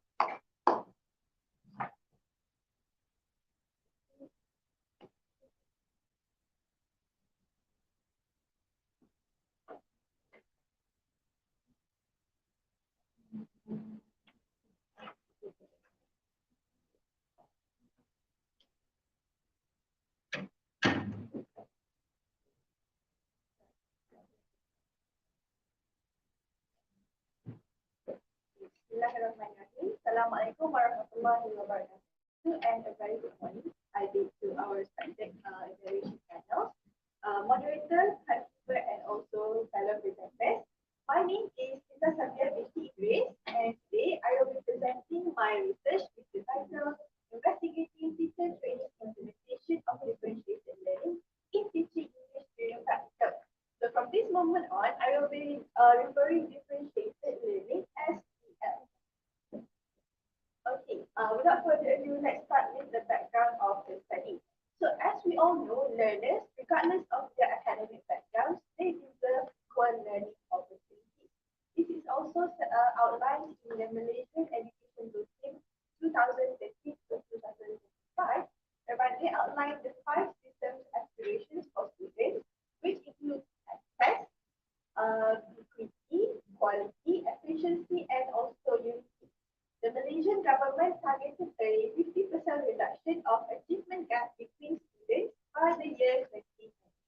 Therefore, the teaching of English has undergone reformation through the introduction of CEFR in 2015, which outlines one or more differentiation strategies for each lesson for teachers. So, from 1999, which is the pioneer of the differentiated instruction, defines differentiated instruction as an educator's reaction by to students' needs, guided by general standards of differentiation. So, for example, respectful tasks, flexible grouping, and continuous assessment and adjustment. So, in this case, teachers they adjust and modify curriculum aspects which are content, process, product, and assessment to fit the students' learning preferences, which are readiness, learning styles, interests, and also classroom environment. These curriculum aspects and learning preferences are referred to as the key elements of differentiated learning. So, each student has a unique approach to learning. Therefore, this instructional model cultivates and facilitates a variety of educational experiences to help each student advance their learning regardless of their learning style and their background. So, teacher training's application of knowledge, of their DL knowledge is important to determine their practical performance as well as their professional career in the future. Next is the problem statement. If there is a problem where pupils' needs are not being catered due to the establishment of ability classroom. So in this case, students are not able to achieve maximum learning opportunities and are not being able to achieve the learning objectives set by the teacher during the lesson. So the practice of one-size-fits-all classroom instruction is hindering the pupils' ability to learn. So a one-size-fits-all classroom instruction is a lesson whereby the instruction where the lesson is set in a single degree of difficulty. So in this case, the exercises, the materials are only set in one level only. So this essentially guarantees that the students will probably be over-challenged or under-challenged and as a result will not learn. And this mostly happens to teachers who are currently in service, where they are to have grown accustomed to the streaming system, whereby the students have been grown in, according to their achievements in one class. Furthermore, pupils come from various backgrounds and have a variety of learning styles as well as emotional and social development levels. So, this also implies that they also have varied academic attitudes. Next is my research objective. So my research objective is, the first one is to investigate the teacher training's implementation of L in teaching English during practical. Second one is to identify the key element of TL that is most emphasized by teacher training during practical. And the third one is to identify the difference between male and female faculty training implementation of TL in teaching English during practical. So my research questions are as follows in the slide, which corresponds to my RO. And my research hypothesis for RO3 is that a null hypothesis, whereby there is no significant difference between male and female faculty training implementation of L in teaching English during practice. So this is the underpinning theory of this research, which is the zone of maximal development that we see by Vygotsky in 1978. So the zone of proximal development refers to the zone between what the learner can do and what the learner can do with guidance and encouragement from a more knowledgeable partner. So in this case, the more knowledgeable partner is the teacher. Through differentiation, students are given slightly higher expectations, but appropriate to suit every individual student learner. Next is the related past research. So by Tomlinson and Santangelo 2012, which is done internationally, they found that there is a lack of implementation of a comprehensive model of L. And they also raise questions whether teacher educators are appropriately responding to their students' needs, as well as whether they are prepared to implement L in an increasingly diverse student population. And the next one is by Gunja and Sen 2020, a study conducted in Ethiopia, whereby they find that teacher educators saw DL as critical in a diverse classroom. And they find that the implementation of DL has accomplished increased motivation among learners, improve learners' relationships between learners and teacher educators, as well as a narrower achievement gap among learners. So this is what the Malaysian education system is also aiming for.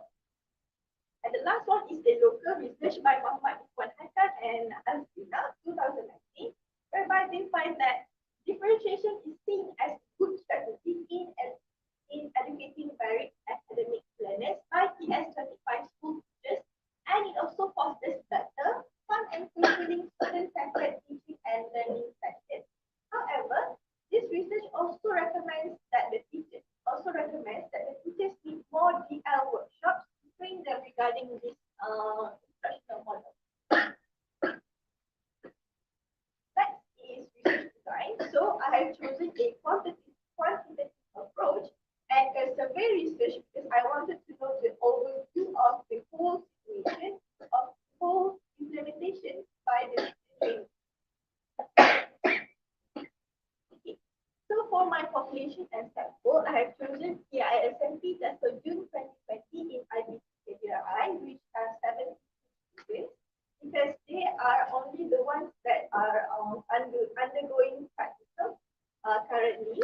And so 15 of them are taken as a pilot study sample, according to Moore et al. 2011, and 45 of them are taken as a sample using the purposive sampling method as recommended by Review and Warren 2021. For my research instrument, I have adapted and modified this instrument to suit the respondents' demographic profile, which is from Linda and Chan 2020 research titled Teacher Educators' Perspectives and Experiences Towards Differentiated Instruction. So, after modifying the research instrument and also getting the validity check and also conducting the pilot study, I have obtained the correct alpha value of 0.884, which is deemed very reliable according to Nanali 1978. So this research instrument has a total of 37 items, which has 6 variables according to the key elements of differentiated learning, and it is measured using a 7-9 scale.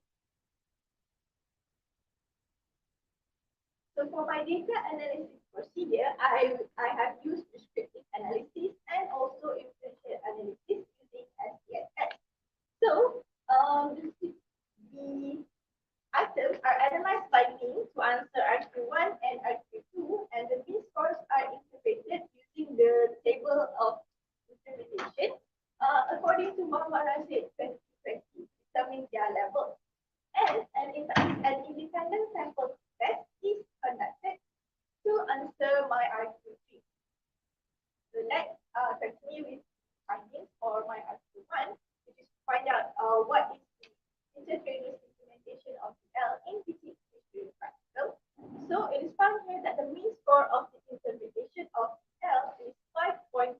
So when referred to table of interpretation, it is found that the implementation is categorized in the high level. So Onishi and Semoto 2020 stated that pedagogical and subject knowledge in teaching, learning, and differentiation is significant to carry out effective differentiation. So in this case, teacher trainees are already exposed and already have the knowledge of DL. So this contributes to the high level of implementation of DL. Next is for my IQ2, which is to find out which is the key element of differentiated learning that is most emphasized by teaching trainees in teaching English during practical. So as we can see in the table, the highest mean score is 6.03, which is very high, and it is owned by an element of classroom environment. So an item under the variable of classroom environment is that it is the item scores the highest mean among the other questions under the variable. It says that the teacher trainees tend to differentiate their instruction learning environment. So this is supported by Race and Relativity 2018, whereby they said depending on the interest of students, teachers implement a combination of interest and learning centers throughout the classroom. So this means that teacher trainees, they modify the environment of the classroom to fit their students' preferences. And however,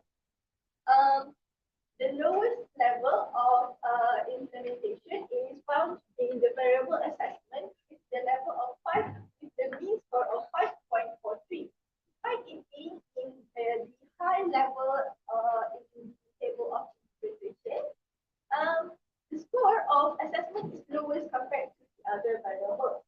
This is further supported by an item under the variable under the questionnaire that says that a lack of time is holding them back from implementing the L. This is supported by King 2010, which found that teachers' use of differentiated teaching was influenced by time. For my IQ3, to find out whether there is a difference between male and female implementation of L in teaching English practical.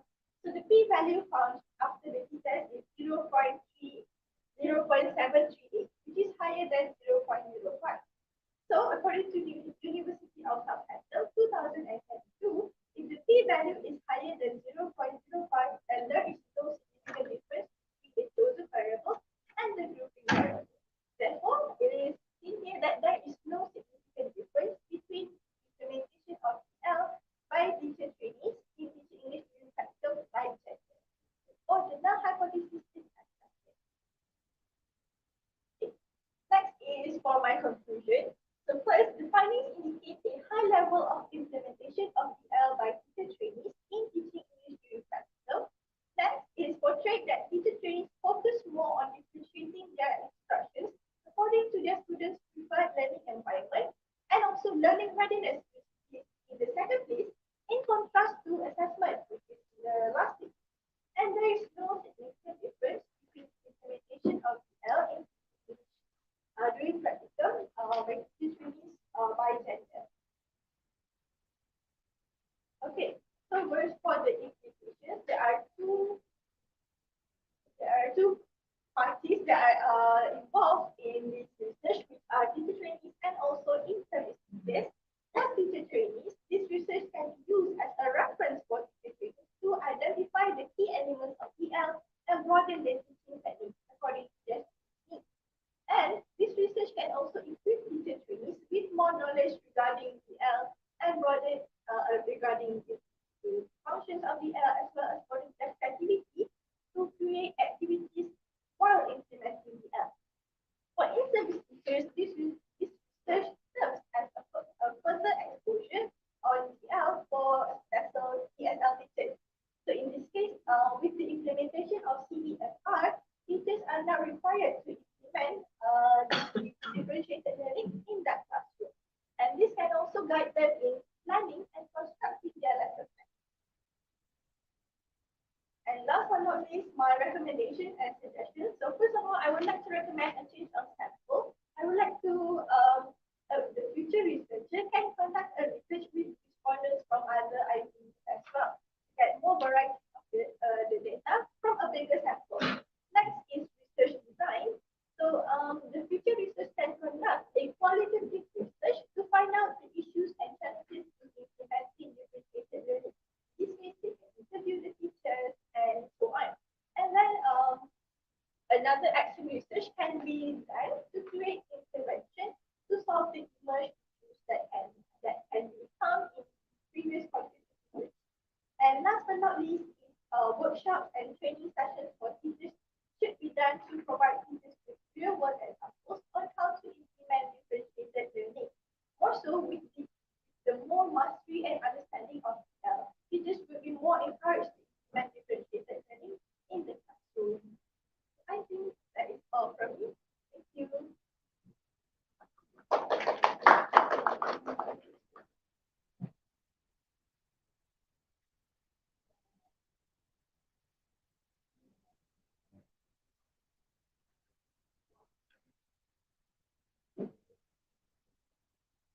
Okay, thank you, Iza Sofia binti Idris, for the presentation.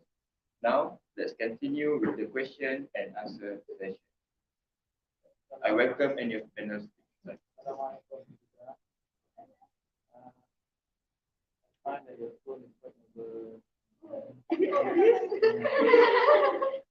But, I just want to ask you, based on the practical experience, even now your counterparts or maybe your juniors are teaching now, day in, day out of class, right? How do you expect this differentiated learning being implemented every time you enter class with all the mix of it? I think, thank you for the question, sir. So I think that it is on the teacher training responsibility to actually identify and understand each of their students. So I think that they have to be more committed and they have to be more committed and responsible in curating the lesson to get to each of the students. To identify the learner's preferences and needs. That will take certain time. Yes. Okay. Then to implement the differentiated learning is another period of time. So how do you expect this to be done? For example, for year 3, throughout the year. How? I don't see how you. Okay, I see. So in this case, differentiated learning is always a process of adjustment and assessment. So the teachers, they are supposed to first identify and assess their students' needs and preferences, and then implement and create one activity that is catering to that preference and need. Then, with the feedback from the students, whether it's from the assessment, from their reactions, or interviewing them, the teachers can always improve their teaching and learning strategies to more fit their students' needs the whole year. It is always a process, a continuous process for teachers. So to continue with my question, prior to what you have asked. So basically, I'm talking about you yourself. You enter the class, so you prepare at least how many worksheets? Because you said differentiated. So every time you enter the class, 3 worksheets, 3 Yes. different worksheets for 3 different levels of students. During my practicum was online. So for the assessment part, I really prepare 3 different worksheets that I will do the students. Every time. Yes. Okay. Thank you, sir. Okay, sir. Thank you. I have a question. Okay, regarding the differentiation, okay,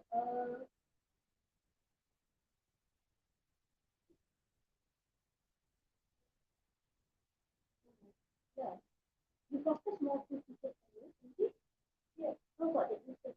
Okay, really, you focus. So for my research, only for the training. Okay, okay, so intervention only. And one more, okay, recommendation and suggestion. Okay, research design. You take that conducted project research. Find out research and scientific information different related research. What type of quality research you want to okay, you want to conduct? A case study would be good. Yeah. Information research. Okay, like this like that. And one more, okay, workshop and training session for teachers. Okay, provide teachers with real world example. What is the meaning of real world example? So thank you for the question. Okay, so it is for real world examples with the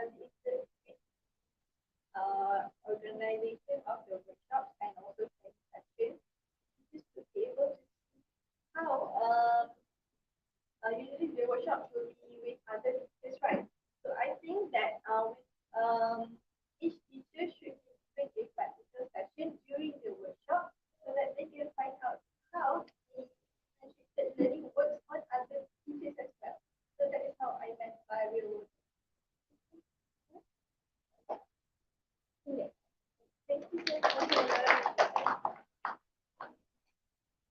Thank you to the presenter and panel. Now, let us continue our session with the last presentation by Wan Muhammad Anas Irfan bin Wan Muhammad Zulkifli. Please welcome.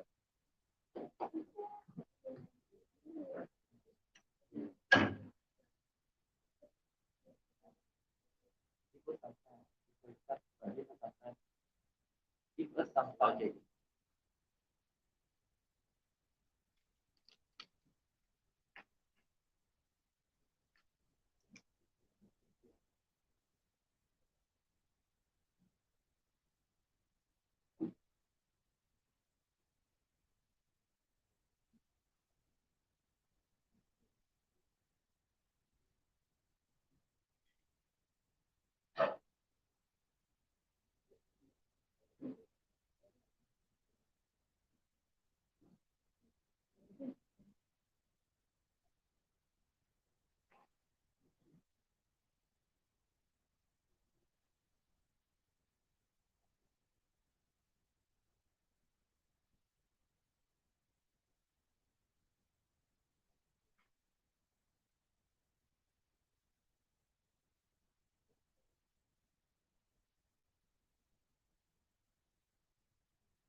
Bismillahirrahmanirrahim. Assalamualaikum warahmatullahi wabarakatuh. And a very good morning, I bid to the respected panelists, Sham and Dr. Juliana, and to our friends, and the friends. I am Wan Muhammad Anas Irfan bin Wan Muhammad Zulkifli from the ISMP tested June 2019. For my research topic will be on investigating the perception of IPG tested trainees June 2019 intake towards their language English. Without further ado, I will start with the background of the study. As we all know, language is the mode of communication for humans. It carries out the application of vocabulary knowledge and structure of grammar in speaking and writing, or to acquire information from the speaker or in the context of the text in listening and reading.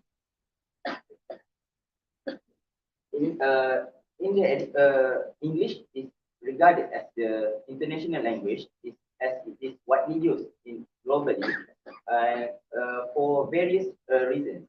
According to Becker and Rafa and Wee 2006, it is primary international language towards other countries as well for decades.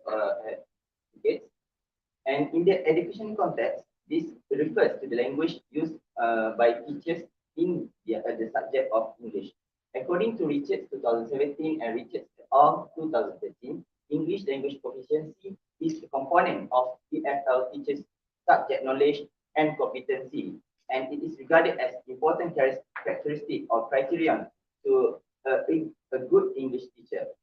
This refers to their knowledge, their ability to use the English in the medium of instruction towards their students, the theory that they can apply in the class, the implementation to assess their students using English language. We as the TESOL teacher trainees are trained over the course of 5 years in Institute Pendidikan Guru curriculum to be knowledgeable, resourceful, cooperative, and independent. This refers to what they have learned throughout the 5 years in IPG, throughout the English major and minor courses. And this also regarded to what they have learned in their language, how they can apply in their speaking, writing, listening, and reading. And it also refers to the requirement as issued by the Ministry of Education later, Bill number 11 in 2020. The minimum requirement for TESOL teacher trainees to be graduated is to achieve the band 5 or C1 in WEC or IP. So move on to the statement of the problem. According to the most recent data by the News Straits Times 2022, there are shortage in the English teacher in the school, according to the Senior Education Minister, Datuk Razif Jidin, there are lack of English and Islamic education graduates towards in the school, because there are not many graduates in bachelor degree of both subjects. So this shows the shortage of English teacher in the school. So there will be non-optionist teacher which required or appointed to teach the English subject, which leads to the use of language. If the non-optionist teacher appointed to teach the English in the class, they would mix the language using Malay or English to be able to teach the students. It is that not apply on the non-optionist teacher. It also applies to the English teacher, which according to Renandia, Hamid and Nurkamto, many English teachers use their mother tongue or first language due to the poor proficiency or the possibility that their students does not understand much of the English language. This also includes the lack of knowledge and skills by the English teacher, which involves their confidence in their proficiency to deliver adequate instruction to the students, to apply their knowledge what they have learned in English to the students. So the study is to investigate the teacher trainees' perception of their English language proficiency. So the research objectives for this study, there are three. The first one is to identify the English proficiency level of ESL teacher trainee. The second one is to identify the highest mean score of the 4 skills. The last one is to find out the difference between teacher trainees that have taken WAC or those that have not taken WAC in their English proficiency level. This research objective leads towards the research question as stated in the slide. And for the research hypothesis, there is no significant difference between teacher trainees that have taken WAC and those that have not taken WAC in their English language proficiency level. And this is the null hypothesis. For literature review, I have made some related past research towards my research. The first one is by Donna Bell. It shows the findings of that teacher training self-proficiency correlate to their self-efficacy, their belief of their teaching of English. This also in line with research by Deng 2022 regarding the English proficiency was a significant component that teachers mostly required for enhancing their confidence in teaching English. And for the research theory that I can relate to my research is by Howard Gardner's multiple intelligence theory. There are two of the theory. First one is linguistic intelligence. It involves the sensitivity to the spoken and written language, the ability to learn new language, and the ability to utilize language, according to Howard Gardner, 1983.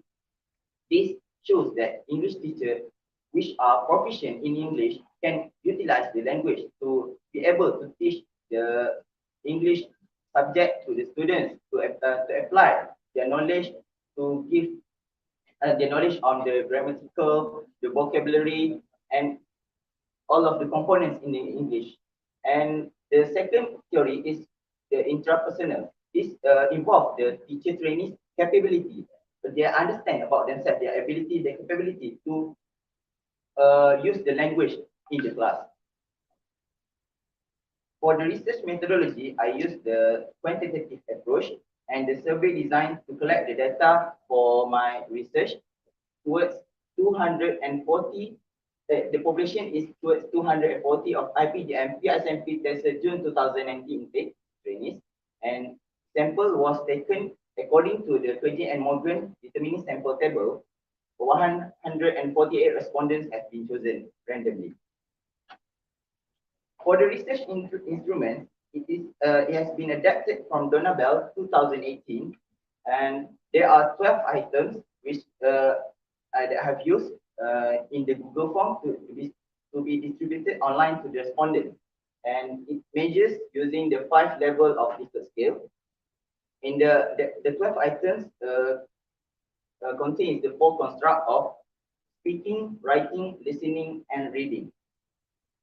The questionnaire has been validated by an expert from JPTI of IPTKDRI. And for reliability, I've conducted a pilot study towards 15 respondents from the 148 respondents of IPSMP TESOL teacher trainees of June 2019. And the Cromba alpha value is 0.81, which according to Sekarang 2016, it is reliable as it is over of 0.7. For data analysis procedures, the data was analyzed using statistical package for social science SPSS version 25.0 software. To answer the research question 1, what is the English proficiency level of ESL teacher trainees? I've used the descriptive analysis, which the mean and frequencies, and the result is mean is equal to 4.39. For the research question 2, which skills have the highest mean score? It also analyzed using descriptive analysis, also on the mean and frequencies. It shows the result of reading skills is the highest mean score among the 4 skills with a mean of 4.51. The last research question is there any difference between teacher trainees that have taken WAC and those that have not taken WAC in their English proficiency level? It is analyzed using differential analysis and independent sample test. The result shows the p-value 0.69, which is over the 0.05. The result will be analyzed in detail in the findings. So for the data findings and discussion of RQ1, the first RQ, what is the English proficiency level of ESL teacher trainees? From the data analyzed, the mean of the proficiency calculated for the 4 construct shows the proficiency level of the teacher trainees are at the high level according to the mean interpretation score by Hairuzila and Ridwan 2018. The mean score is 4.39. This also can be related to the Renandia, Hamid and Nurkamto 2018, which reports that the evidence suggests that teachers with high proficiency level are more adept to utilize the language in the medium of the instruction in class and provide necessary support to the students in learning the language. And according to Richards 2017, teacher advocacy or the belief in the capacity to successfully carry out the role as a language teacher to influence is also influenced by teachers' perception of their language proficiency. For the data findings and discussion RQ2, which skills have the highest mean score, among the 4 skills, it is shown that the reading skills shows the highest mean score among the 4 skills, which is 4.51, followed by the speaking, writing, and listening. This is in line with the research by Deng 2022. TESOL teacher trainees perceive their reading as better than the other 3 skills. And although reading skills show the highest mean, the 4 skills are related to each other because when we read something, it contributes towards the development of other skills. Like for example, we read to gain vocab towards our speaking and writing skills. It also applies to the listening skills. Okay, and the last one for the finding and discussion RQ3, is there any difference between teacher trainees that have taken WAC and those that have not taken WAC in their English proficiency level? The p-value shows that the result is 0.69, which is over than 0.05. This shows that there is no significant difference between teacher trainees that have set from WAC and those that have not set from WAC in their proficiency level, which highlighted in the research hypothesis. This null hypothesis is accepted. For the conclusion, which I highlighted from the data finding and discussion, IPGM TESOL teacher trainees language proficiency is at high level. Teacher trainees perceive reading skill better than other 3 skills, and there is no significant difference between teacher trainees that have set for WAC and those that have not set for WAC in their proficiency level. For the implications, this highly implicates to TESOL teacher trainees so that they can aware of their level of proficiency and work harder to receive the result of C1 or band 5 in math or at case. So and also influence their training, the training competency and knowledge. So they would try to learn more and gain more experience in the IPT to be applied when they become the English teacher in the future. And for the IPG lectures, it will focus on developing teachers' training potential and skills to learn the language. They will provide more strategies so that they can better develop their language proficiency skills for the 4 skills, and to provide more practical learning than theory, to give more experience for the teacher to apply their language skills in the class or when they are in the practical, doing their practical. For recommendation, it is recommended for the future research towards the sample size to take bigger sample size. For example, towards other intakes or other tertiary level institution which offers English teacher training program. As for this research, is only focusing on TESOL teacher trainings of June 2019 intake. This for future research, it can focus more on other intakes. For example, the fresh graduates, fresh intake of IPG, the semester 1. And it also can use different approach, which is the qualitative approach, which can gain a more detailed result towards the language proficiency of the teachers. They can do interviews so that they can understand more in detail the level of proficiency level of the trainees. And the last one, focus or aim, the result.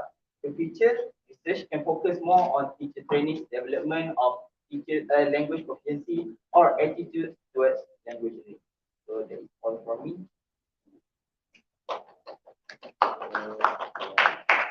Okay, thank you, our last presenter, Wan Muhammad Anas Irfan bin Wan Muhammad Zulkifli for the presentation. Now, let's continue with the question and answer session. I welcome any of the panels to begin. Assalamualaikum. How do I address you? You got 4 names here. One, Anas Irfan. You can call me Anas. Anas. Okay, Anas. Your topic is investigating the perception of IPG tester teacher trainees towards their proficiency, English language proficiency. So this is the investigation on the perception of their proficiency. So meaning to say now, your tool or your instrument will be the survey questions, right? Okay. Does your survey question really cover all the language proficiency skills? Because I noticed you have touched on the 4 main skills, right? Listening, speaking, reading, and writing. So, can you tell me a little bit of your questionnaire?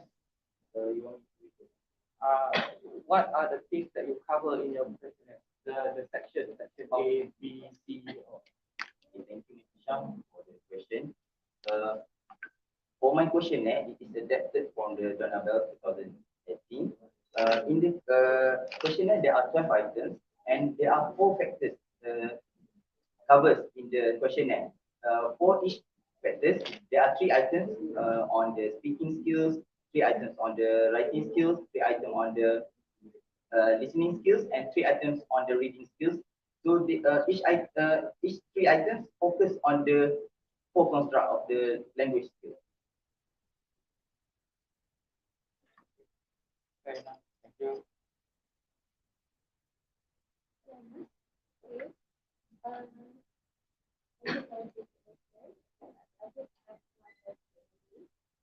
Okay, this on timing.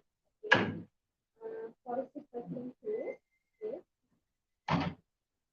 Alright, what is your opinion? Okay.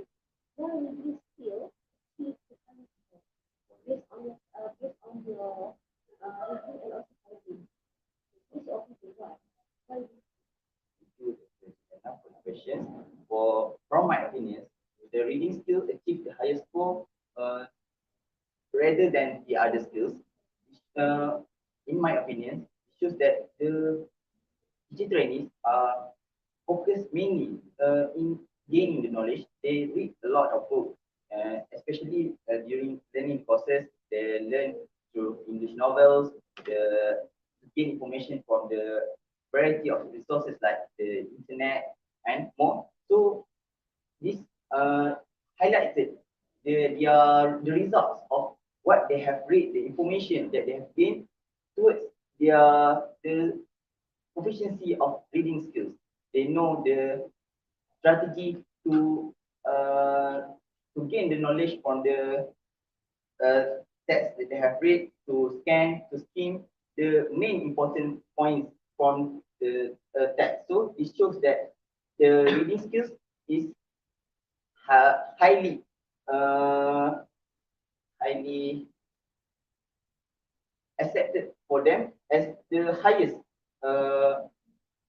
proficiency level among the other skills. As we all know also, although they have the knowledge of the English, like vocab, the grammar, they might have the problems in speaking and writing, because to apply, it involves like confidence, or it reflects also on me, because although I have read a lot of many English or watched English movies, I have some problems towards to deliver my words correctly in a sentence. So it reflects that the reading skills shows the highest among the other skills. As for me.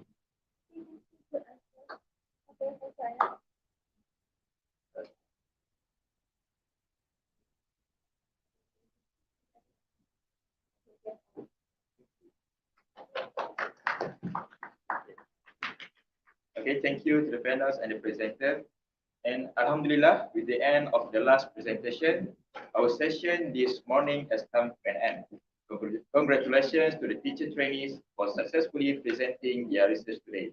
Hopefully, everyone will make use of the constructive comments and suggestions from the panel of assessors in your research report later. I would like to thank the panels of assessors, lecturers, teacher trainees of IPG Campus Dr. Azhari Ismail, and the audience for your commitment throughout the session. And before that, I would like to invite our panels and presenters to come to the front for photography session. Okay, that's all. Wabillahi taufiq wal hidayah. Assalamualaikum warahmatullahi wabarakatuh. Session dismissed.